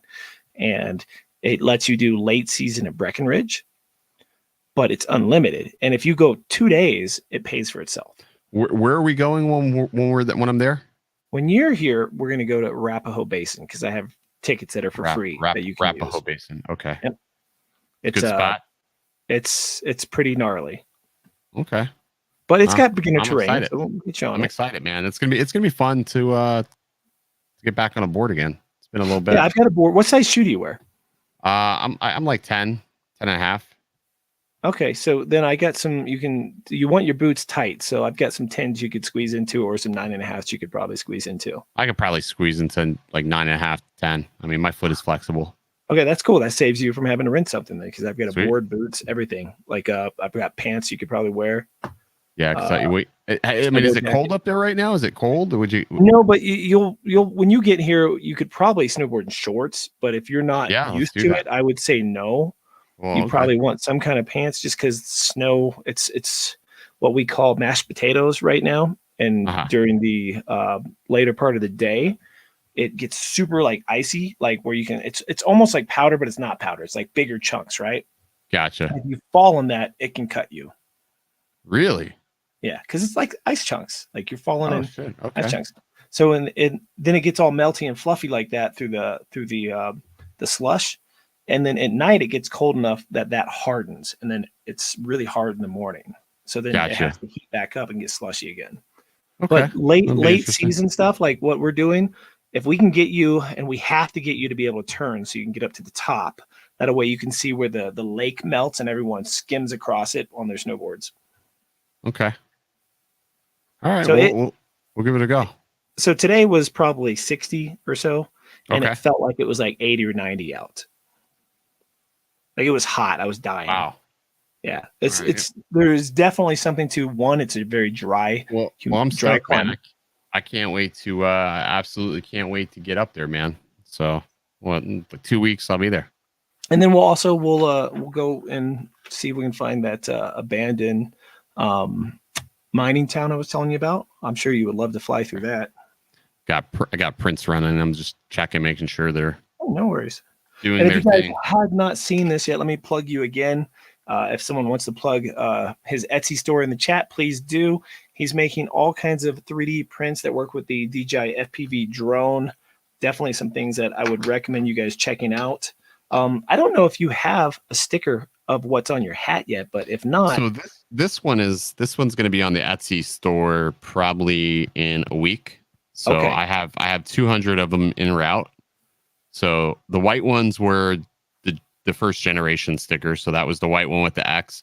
And these are going to go up on the store next. So okay, good. Yeah, that one needs to be a sticker. You should definitely. So I've got that one. I've got a couple of them actually. So I've got a couple of them going to be going up there. I bought a stamp, like an ink stamp. So when we're at events, I can stamp babies' heads and stuff. Like if somebody's like, hey, I'll be like, boom, stamp their head or something. I don't know. That's pretty good. It'll be pretty good. What is it? Well, you drip the wax and you seal. I have one of those with my logo in it, but I don't think that would work, because then you'd have to heat the seal up and push it into somebody.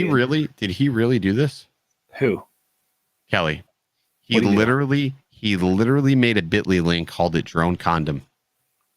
For your thing, that's great. He's a few shiner box in, I'll tell you that. Is that what he's calling? I watched his thing. Is that actually what you're calling it? That's what you call it, or he calls it. Yeah, it is. When I was watching the video and he did that, because I kept getting like all these messages, man. I didn't see his video at first, and I was like, I woke up to a flurry of like orders and requests, and everybody wanted his logo on the battery covers, and I'm like, oh, dude, that's awesome. I'm like, we don't even have those ready to go. That was custom done. So I'm like texting Ethan. I'm like, can we start printing them with Kelly's logo? He's like, why? I'm like, well, he did a video, and then there's like all these people wanting his logo. So yeah, he got royalties and everything going back. Nice. That's great. And yeah, I agree. I think the dripping the hot wax on babies' heads and stamping them would have been a bad thing. I think I'd get some mad moms. Some what? Mad moms. Mad moms. Mad moms. I piss parents off every day. Oh, I bet you do. I bet you piss them off. Yeah, I have a disclaimer. That if you're watching this and you're, under 16, you need parents' permission. This is the funniest thing. Dude. I'm walking in the mall the other day, and this kid, he had to be like 14, comes up to me and he goes, I watch you on YouTube. I said, I said, yeah, well, who am I? And he goes, you're Dobo. And I said, why does your mom let you watch me? I said, you shouldn't be watching me. And she walks over. She goes, he cracks up watching you. And I'm like, you're a terrible parent. Like, you shouldn't let him watch me. Oh, I love it. That's awesome. That's so funny. I thought that was funny as shit when he did that. It was right by, I was like, I think I was walking out of Apple. And I was like, why, lady, would you do that? So I found it funny whenever your wife was saying that you and Billy go to Best Buy and just hang out waiting for people to recognize you on the drone aisle. We've done that once. So funny. You know where that came from? That was the David Dobrik thing. Oh, was it? No, I didn't know that. Back when Vine was a thing, David Dobrik and his friends, they used to go to like places to see if somebody would recognize them. Yeah. And then so yeah, Billy and I were watching one of his episodes one time. We're like, hey, we can go to Best Buy and see if we get recognized. Never happened though. Never happened. It was always the weirdest spots. We got to try it weirdest again. Spots. I'm down to film you. We'll go to Best Buy and see if anybody recognizes you. Like last year, I got recognized on the mountain a lot because I was doing more snowboard content. This year, I'm not getting recognized as much because I've switched back to more drone content. The drone segment of tech is very small. But what's funny is if somebody is looking for a drone or buying a drone, chances are they've probably come across, your content or maybe some of our content once or twice. Yeah. So they'll correlate that. It's funny. Like I never realized how many people are like, just 15 minutes from my house that are buying a drone. They'll be like, oh, you live in Spring Hill. We should definitely go fly together. I'm like, I've never met these people before in my life. Yeah. So. And time, it's cool. The one thing you can't get back, right? Time. What's that? Time, exactly. Time is the one thing you can't get back. And as much as you'd love to meet with all these people and do that, it's just how? It's impossible. Yeah. Was there ever a time, and I think I know the answer to this, but was there a time, maybe not that long ago, that you actually wanted to throw in the towel on YouTube and just walk away? I did, man. I did. I forgot. I was beating my head against the wall. Like there's, the views weren't coming in. There was a time where there was like a lot of negativity. Another thing I was doing was I was taking on product reviews. A company would send me a product and they would want me to review it. Well, when you start taking on so many product reviews, you have time frames. They want their video done in X number of days. So I started getting really stressed out about delivering these videos in a certain period of time. So finally, I basically told all these companies to go fuck themselves. And I said, I don't want your product. I don't want any money. I said, I'll ship the product back. And depending on how impatient they were, I would tell them that I was going to ship their product back in 1 million pieces. So hopefully getting across the point, I don't want to work with these Chinese companies. I don't want to work with them because you're not going to hit me up for ETAs. When I test a product, I don't just get it for a day, test it and make a video. No, I like to really put it through its paces and try to break shit. And these companies were they want your video yesterday. And I don't want to work with them. And I think when I stopped taking on those product reviews and stopped caring about doing that type of shit, that's when things started clicking. And also you got to at a certain point, you got to stop taking yourself too serious. And that was the other thing. I was taking things way too serious. I stopped worrying about subscribers, the number. I stopped worrying about everything, and then it became fun again. But you just got to sort of just not give a shit. I agree 200%. And that's something that, if I give any advice about somebody, these companies trying to send you stuff, and when you're first starting, it's sort of awesome, but nobody wants to send you stuff. But that's the thing. That's where they hook you. So when you're first starting, I tell Paul this all the time. I'm like, listen, there's going to be 100 companies that want to send you a product. Who gives a shit? Who gives a shit? Tell them no. Don't take the product at first, because I think anything worth doing should be something you're truly interested in, not because you're going to get something for free. I think you should review something because you're genuinely interested in it. You know what I mean? Oh, I definitely know what you mean. And Yeah, I've you done gotta. the same thing. I got a pile of things. Actually, I gave away a lot of that stuff at Spin Down. Uh, Tons of things that were sent to me that I never made reviews on because they wanted me Yeah, to do things with it. And I just was like, yeah, I I ha- don't actually like it. And it stresses you out to the point that you feel obligated to do these yeah. stupid videos for something that cost them probably 25 cents to make. So it's funniest thing. I had Andy Cine, which does like like not cinema stuff, but they like make monitors and stuff. They sent me a monitor back in November of 2020, and back in November of 2020, like you've got the holidays coming up. There's a lot of other things happening. So I think that was also the Mini 2 release. So, anyways, I never reviewed their product. So they were hitting me up. They were hitting me up like now saying, "Where's the video?" And I remember I sent the most furious email back to them, and I haven't heard back from them. So my guess is I don't have to worry about working with them anymore. I mean, I'll smash something and send it back to them. I really will. I am only working with one company right now that on any kind of regular basis, and that's Insta360. And I'm surprised they're still working with me because the 1R I was not very fond of, and I told them from the very beginning. And none of my videos about it were anything incredible. Yeah, But I actually do like the X2. I hate that camera. I hate the 1R.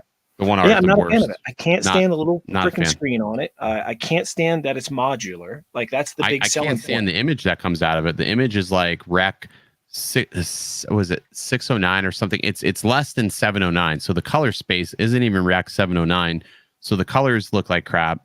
There's always like artifacting. Like it's the worst camera for FPV, and people will be like, "Oh, the SMO is amazing." No, the SMO is shit.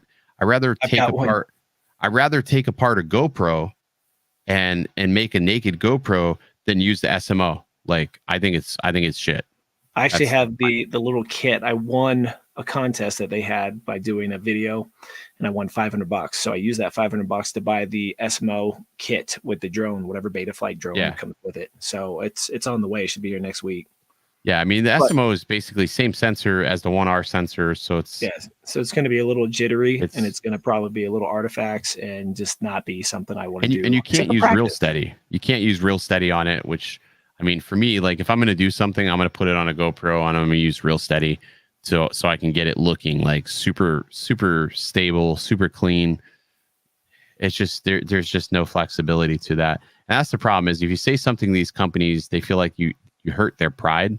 Yeah. And then, they don't, instead of doing the right thing of making the product better, the next time they're like, well, we're not going to work with you. You didn't tell our customers what we wanted to hear, basically. I feel like that. With the 1R, a lot of people on YouTube claimed it was great. And I think it's because they do have a great affiliate program and people wanted to make the money. I see it all the time. I see it all the time. You can always tell when a company has got a marketing push. Prime example. Here's how stupid companies are. Autel Robotics reaches out to me like a couple of days ago. Guy reaches out, sends me an email, and he goes, "Hey, we really love your videos. We think you'd be a great fit to showcase and review our Evo 2 Pro." And he goes through and lists all the specs of the Evo 2 Pro and blah blah blah blah blah. And I'm sitting here, I'm reading this email. And I said to Zach, I said, because we're sitting in the office, I said, look at this email I just got from Autel. And he looks at it and he goes, are they serious? He goes, this had to come from China. He goes, this is not Autel America. This is Autel overseas. He goes, there's no way. And I'm reading, I'm like, they didn't watch a single video. If they would have did a quick search, they would have seen that like 8-9 months ago. I did all this. I did all these things that they were wanting me to do. And I said I replied back. I said, I don't think you watch my videos or you really understand my channel. Because if you would have looked, you would have seen we did this, months ago, 8 months ago. And the whole thing is like Autel is struggling for sales. So now they're kicking up the dirt. Like they're kicking up the dirt. They're trying to get people to talk about the Evo again because it's a stale product. The Evo 2 is a stale product. Why? Because they just haven't really pushed the envelope with the firmware. They made a good product. They didn't make a great product. And they damn sure didn't make a product that can compete with a 2-year-old product as the Mavic 2 Pro. And the problem is nobody wants to tell them that because everybody's afraid that Autel's not going to want to work with them. That's the benefit I have, like with having a distributorship. I don't give a shit. If a product sucks, I just rip it off the shelf and I don't sell it anymore, or we don't carry it. We don't distribute that product. And I don't care if they don't like what I'm saying, because we're still paying them anyways, but now I'll have a stale product, unfortunately. So, but companies, that's how it should be, though. They're stupid. That's how you Companies grow. are Like stupid. those companies would grow more if, like with the X2, for example, overall, it's a pretty damn good camera. This little guy right here, it's way better than the X1. The image coming out of it isn't much better than the X1 or the 1R. Right. But it does have HDR on it. It does have a few other features that are nice that you can just take the image and go. You don't have to really be able to edit anything yourself. You can just take it out of the camera and do it until there's low light, even shade from trees while snowboarding. And you'll see. And Lon just said it right here. He goes, yeah, everybody and their dog is making Evo 2 Pro versus Mavic 2 Pro video. You think that's a coincidence? That's not a coincidence. That's not a coincidence. That's because Autel is dictating what they want to see for marketing. That's because that's what they want to see from a marketing perspective. What I've learned is that nothing happens by accident on YouTube when it happens in multiples. Yeah. Nothing happens by that's accident. What happened with the 1R. The 1R had a secondary with the 1R. Well, here's the irony is, like, Insta1 and Autel share a lot of similarities when it comes to marketing. Like their market employ is very similar. Which I'm not going to get wrapped up in that. I can't. I would rather be have a GoPro send me stuff, because that most of GoPro's products, I think, usually kill it. And they make a good product. Matter of fact, I just bought the media mod for the Hero 9. Mm-hmm. So I have learned my lesson. The Hero 9 doesn't belong on an FPV drone. It's a bit heavy. I don't want to break it again. I'd rather just run my Hero 8s. I have 3 Hero 8s and I just rotate those out. Like if I break one, I'll send one in and then I put one in. But knock on wood, I've been very fortunate. I haven't smashed up a GoPro pretty good in a hot minute. So now that I say that, I'll probably destroy one this weekend. Let me say one thing here, and then I want to have you answer Marcus's question about Real Steady.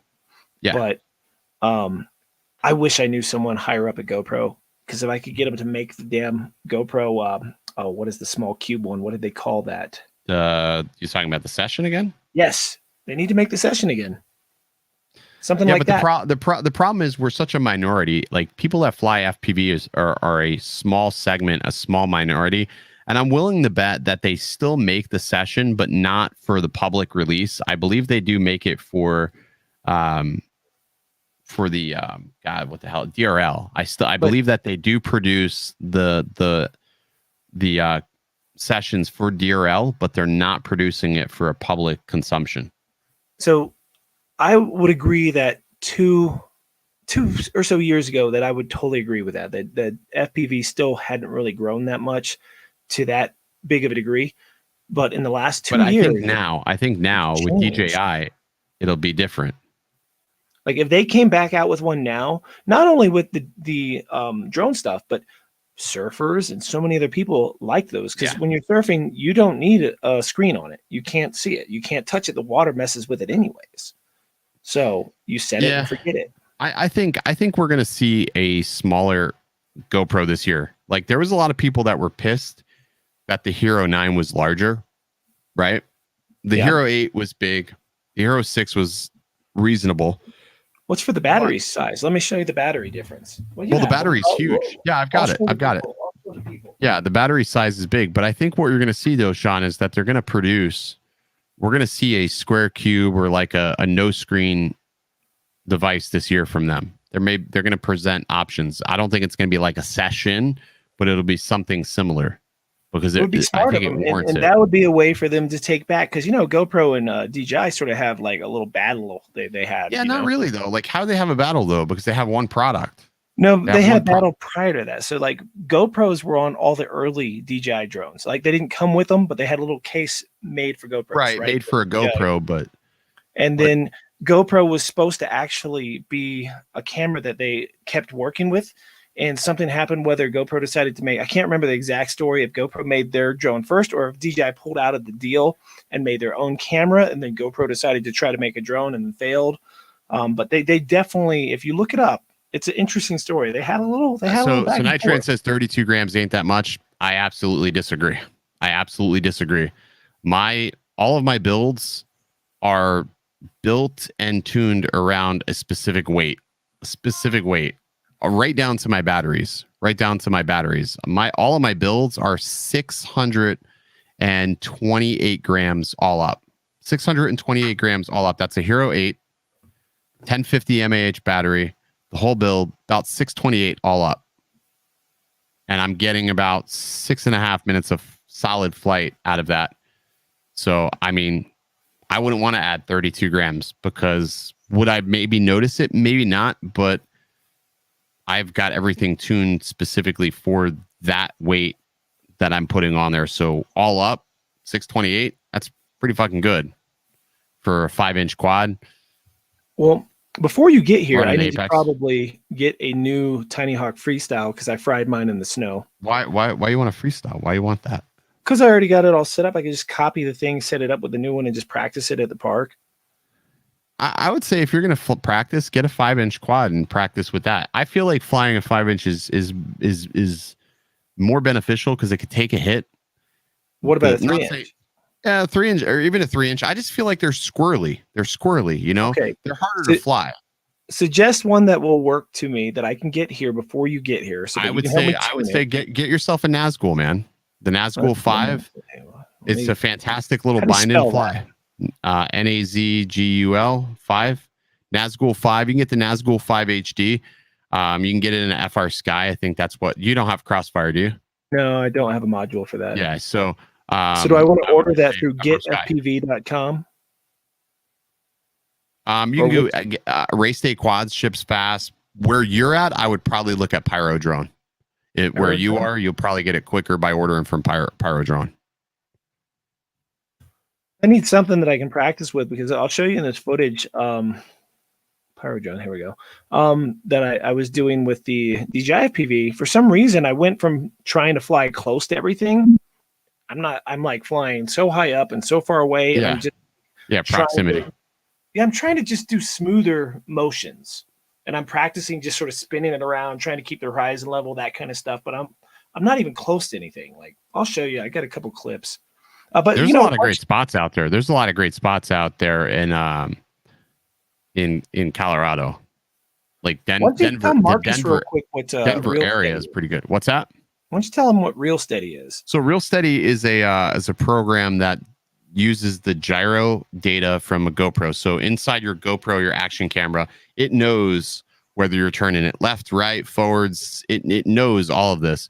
So that data is written into the file. So what Real Steady does is when you turn your stabilization off, you can then take all of your files and run it through an exterior program and get even smoother results. And the stabilization is just absolutely sick. Absolutely sick. That's something that I don't actually like about the camera this is the DJI FPV drone. And anytime I've flown in low light at all, it has the problem that most digital stabilized action cameras have. It gets that little jerkiness. It's a little jerky. Yeah, I noticed that. But you know what sucks with the DJI drone is you can't turn right there.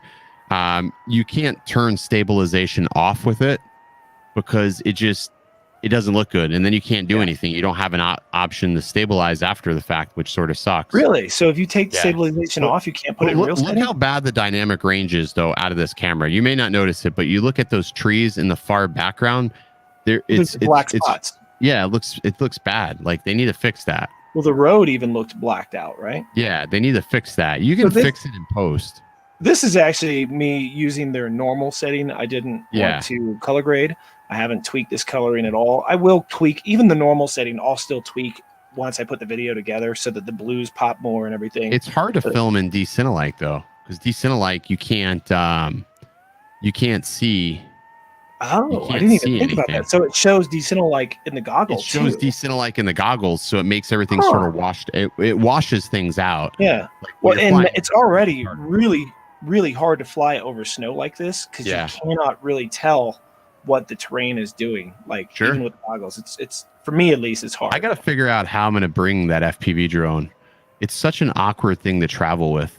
Well, have you seen the bag? That you saw the bag? Yeah, no, I saw the bag. I saw the bag, but I'm going to be using. I'm bringing like, you know, I guess I have to decide what I'm going to bring though.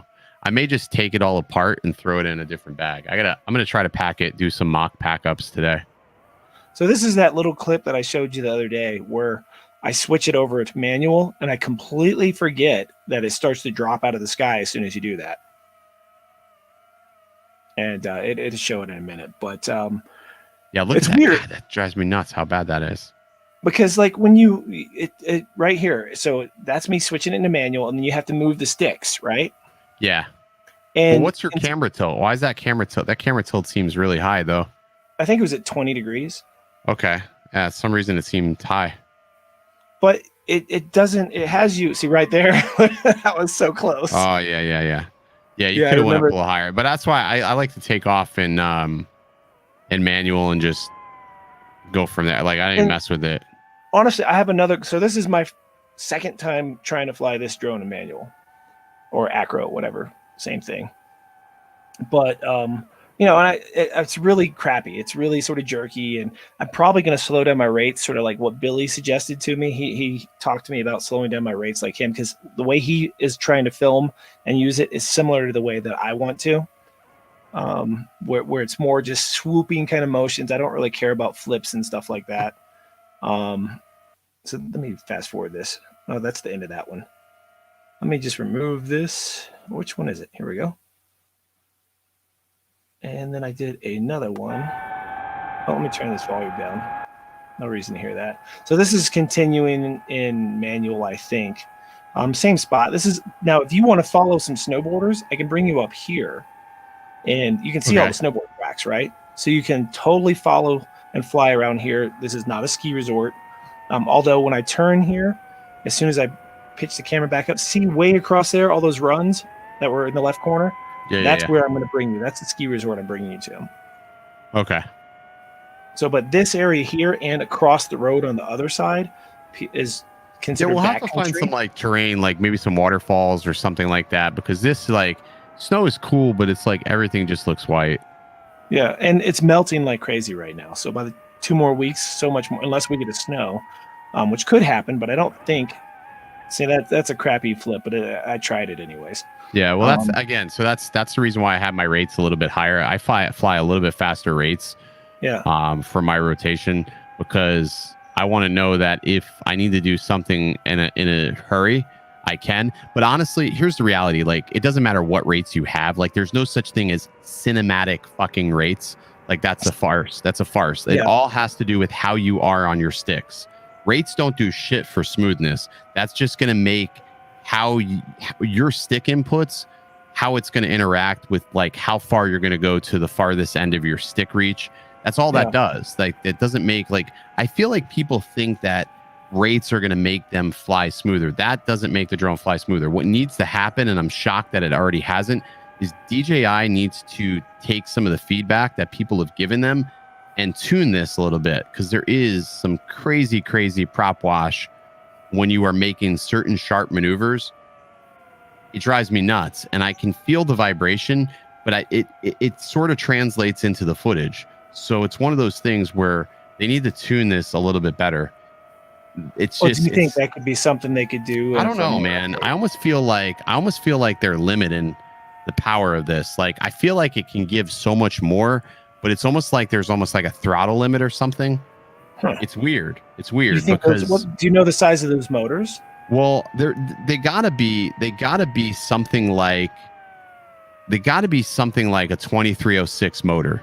I would think. I think it's a 2306 motor at the very least. But it's, I don't know what KV.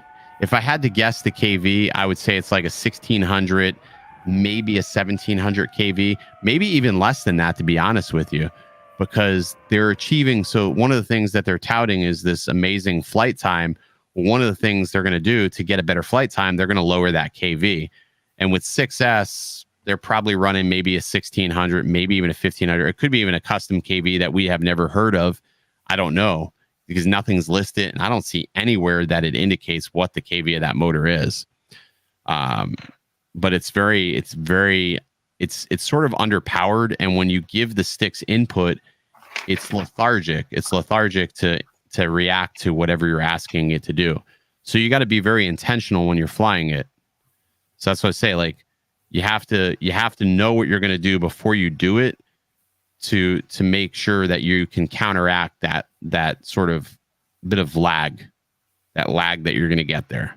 Yeah, if that makes sense. Jason has a good question, and you might know the answer to this because you build your own. Can you switch the motors out? I mean, maybe you could, but so the problem is, let's say you do change the motors out, right? You're able to swap the motors. How are you going to reverse those motors? Let's say you wire the motors up and the polarity or whatever is wrong, and now the motors are spinning in a different direction. So now you have to figure out how to reverse those motors. Well, with Betaflight or even KISS, you can just go in and say, well, I want to make this motor spin a different way. We can go into the ESC configuration and change that. But with the FPV drone, you don't have that option.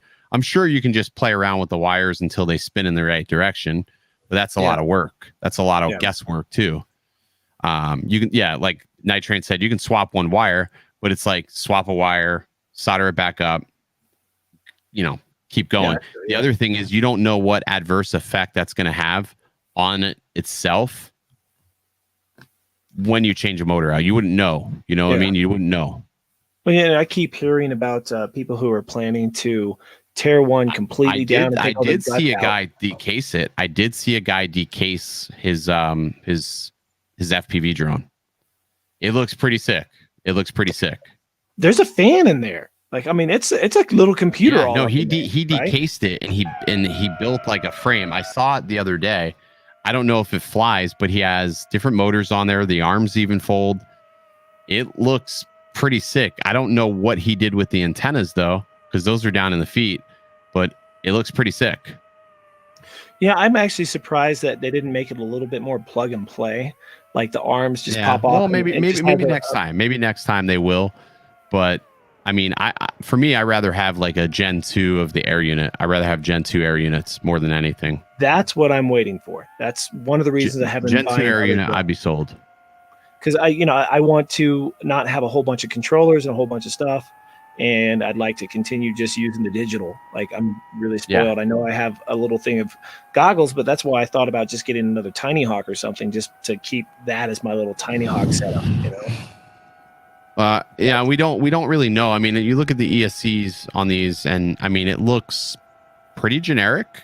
I mean, it looks pretty generic. I mean, it almost looks like a T-motor ESC when I took it all apart. The flight controller, you can't see the flight controller because it's buried underneath that fan.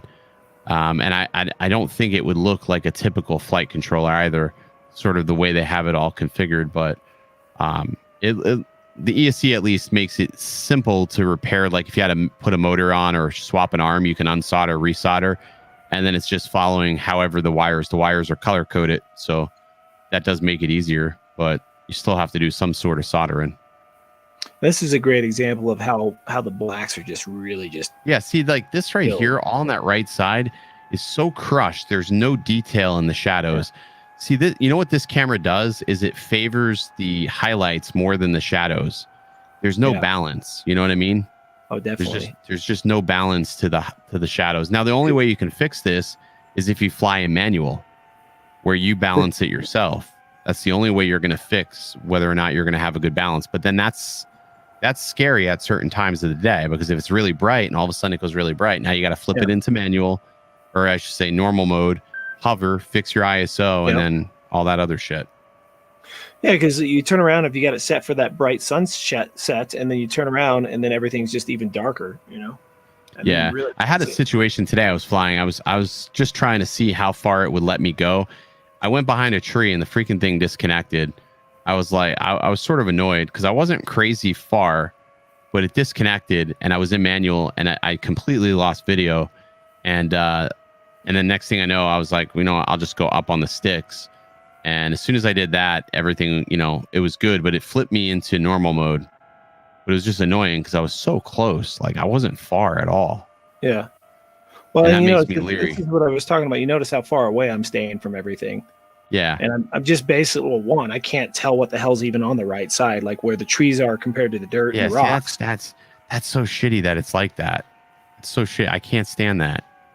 And then two, I'm just basically trying to really, I'm in my head as I'm doing this, I'm trying to picture the right stick and where the drone is and what's happening so that I can picture the drone moving when I do the stick and what it should do. Right here, you can see I'm trying to do like a 360 with keeping the horizon level by using both sticks. You know what it is? It's just what I found is if I don't think about it and I just fly, like I don't really worry about the horizon. I just stick forward, and the faster I fly, the smoother things tend to get. But you've also been flying for a little while now, and but the thing is, like, you got to sort of like get yourself in the mentality of like for cinematic flight, less is more. Like I feel like sometimes when I first started flying, I kept wanting to overcorrect everything. Yeah, I agree. You just got to sort of let the drone, like when you're flying FPV, your horizon's not going to be straight all the time. It's going to go off to the side a little bit, and that's fine because it's stylistic. And I agree. But I wouldn't worry about that. I would just say less is more on the sticks. But you notice here towards the end of the flight, yeah, after doing some little things to just sort of understand the sticks a little more, I'm getting closer and closer to things. Yeah, you get more comfortable. Yeah, and that's the thing. It's like these first flights. I think having a 5-inch drone, like if you had a 5-inch drone that you wouldn't be afraid to break, yeah, you would get a lot more confident with your FPV drone. My buddy Nick, he's been wanting to fly his DJI FPV drone, and I said, well, we'll get a Nazgul. So he picked up a Nazgul, and he's been flying that a lot lately. And I sold him my Tango 2, so he's been using that, and he's getting really good, like really quick, just flying that every single day. So, and because the Tango 2's like the DJI controller, it's like a perfect match. Like, let me make this full screen for a minute. Look how dark this is. Let me rewind this. Like as I come around these rocks, right? And this is what I really need to practice, is just going up and sort of dive bombing these mountains like this.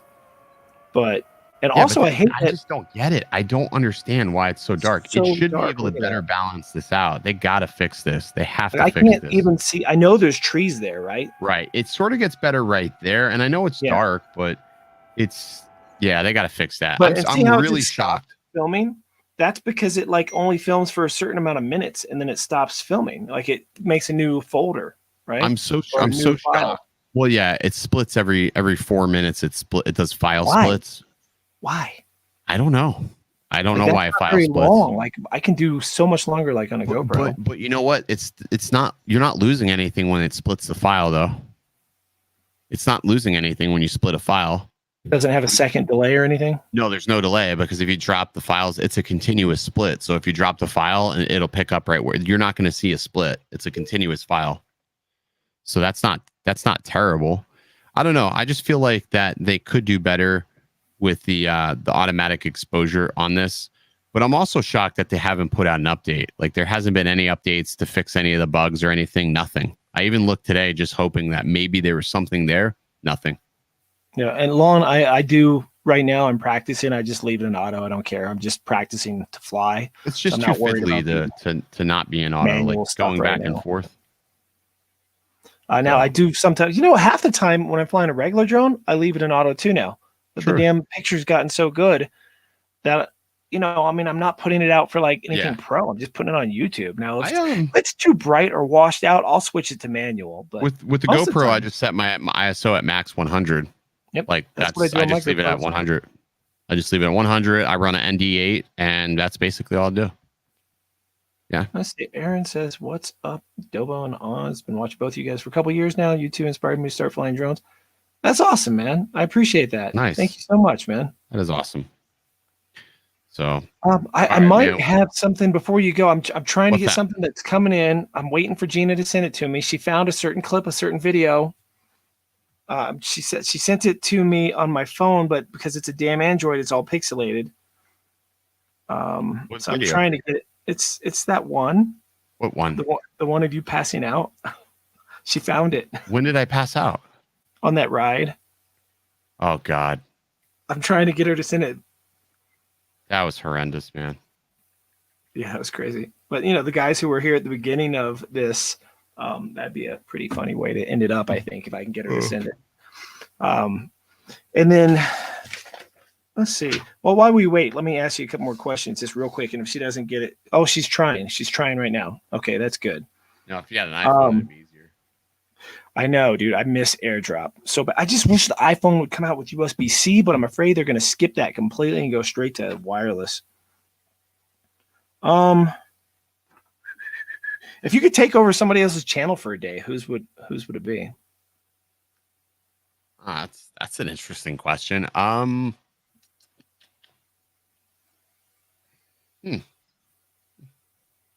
what would you do to it? Sort of like, and correct me if I'm wrong before you answer. Whenever I went with Paul and we did your live stream for you, that was around the time that you were debating giving up or stopping, right? Yeah. Yeah, I'm so glad you decided not to, man. Yeah, well, stress loads sort of dictate what you tend to often do. I feel you. I feel you. Take over. I don't know. Juan says Billy's. Nah, I wouldn't take over Billy's. I don't know, man. I'd probably have. I don't know. I'll put that, file that under the I don't know. Okay. All right. Yeah, I'd probably say Ken Herons. I can see that happening. But I don't know. Ken and I do similar. We have similar things that we do. This sort of the same. So what hobbies do you have whenever you're not on camera doing drone stuff? Like completely what people don't see from your channel. Skateboarding. Yeah. Skateboarding. That is what I'm looking forward to showing you. Is these 3 skateboards? Yeah, and letting I'm you try stoked. them all. I'm stoked to ride those because I really don't know what to do, whether I should buy it or not. 3D printing is a hobby, so I have a good time with that. What else do I like to do? I don't know, man. I fly drones a lot when I'm not on camera.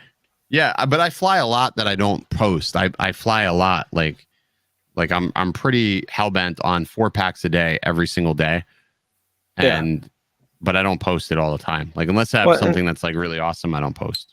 That's what Kelly told me too. He said I need to try to find the time to get out and just make more flying. I just go do out and fly. Don't even film. So you know what I do? Don't even turn the camera on. I don't turn.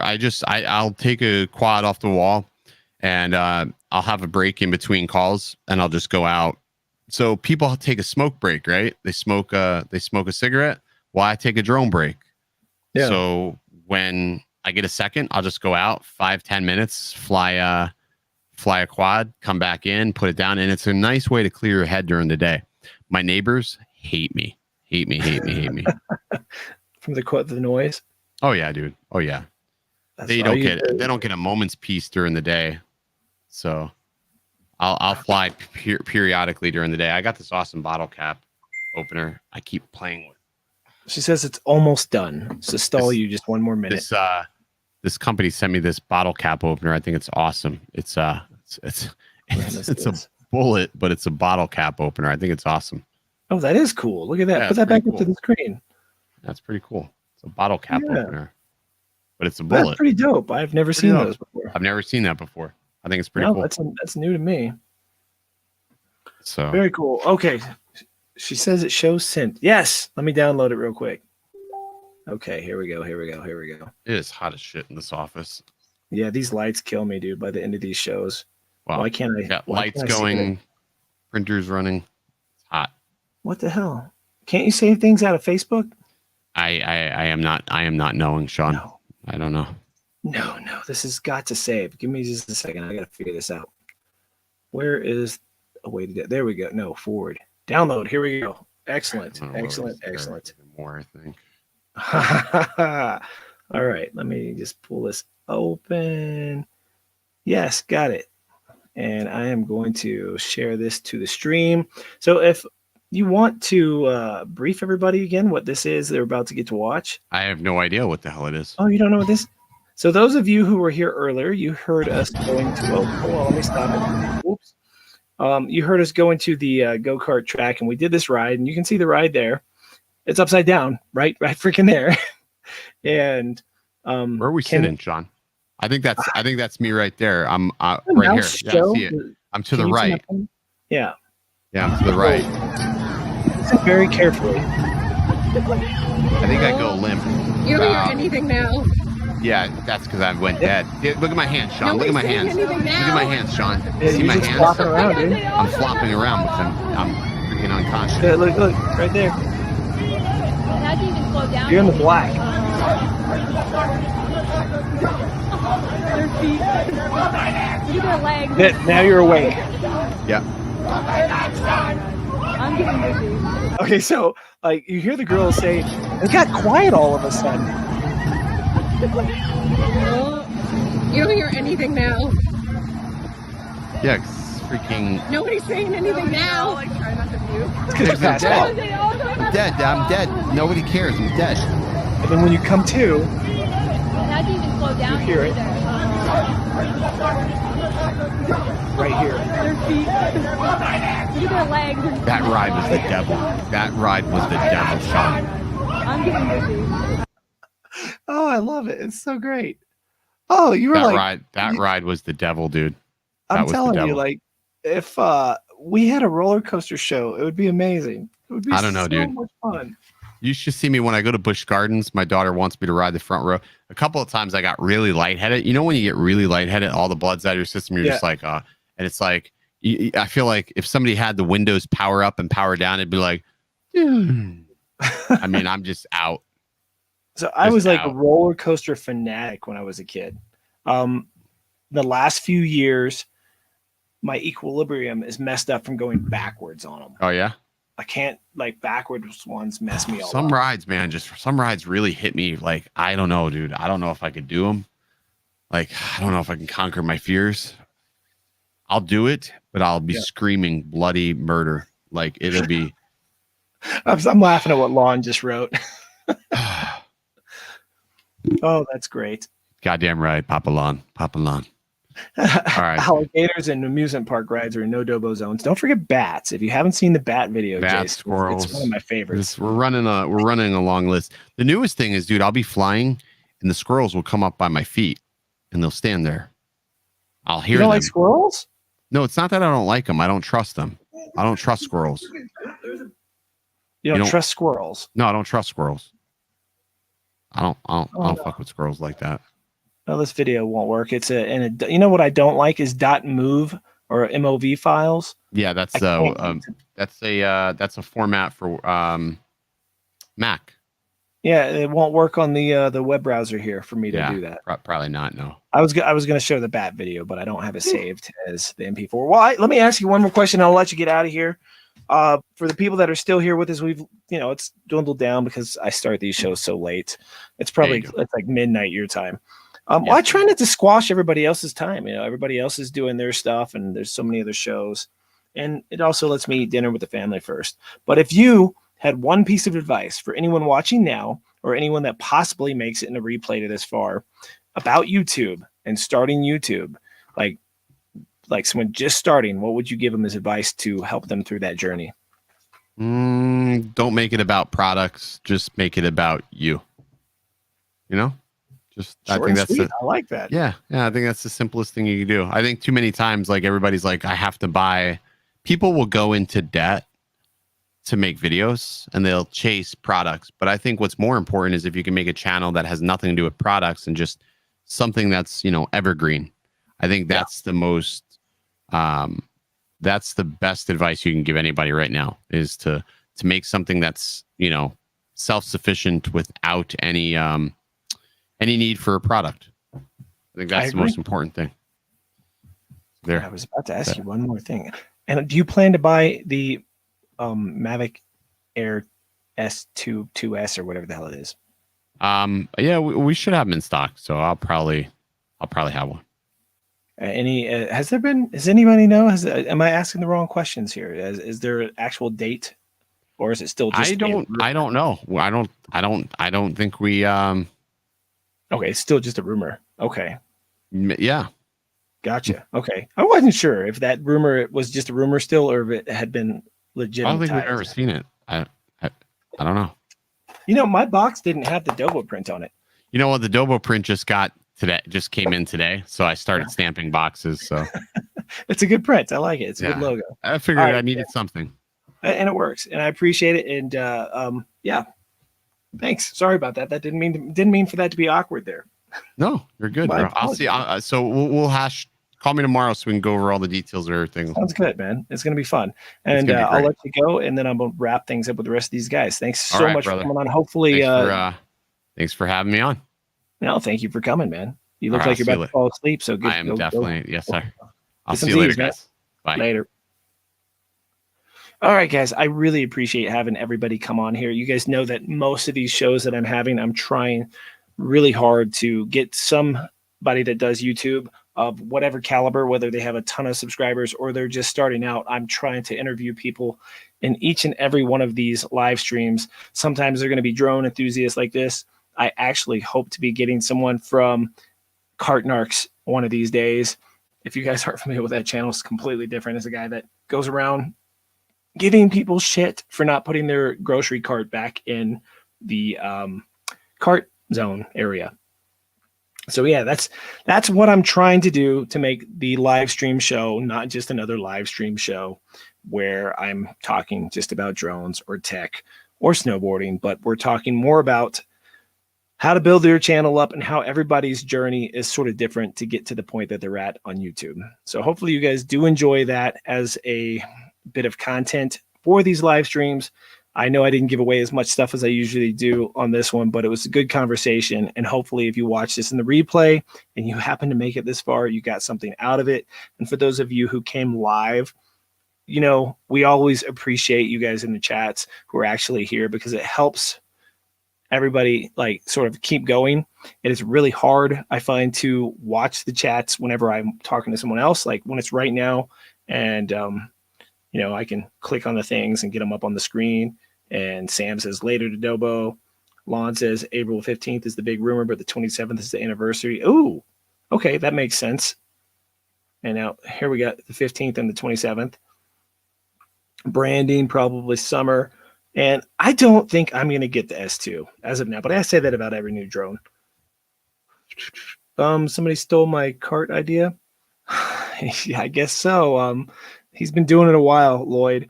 If you haven't seen him, go check out the Cart Narcs. Google that in the old YouTube search bar there. 3 thumbs down. I always get thumbs down, Joe, and it's what it is. No big deal. I'm going to put this up on the stream. This is the bottom side of that snowboard art that I made. Enjoy. Why is it not playing? Great. Have a good one, everybody. Enjoy this.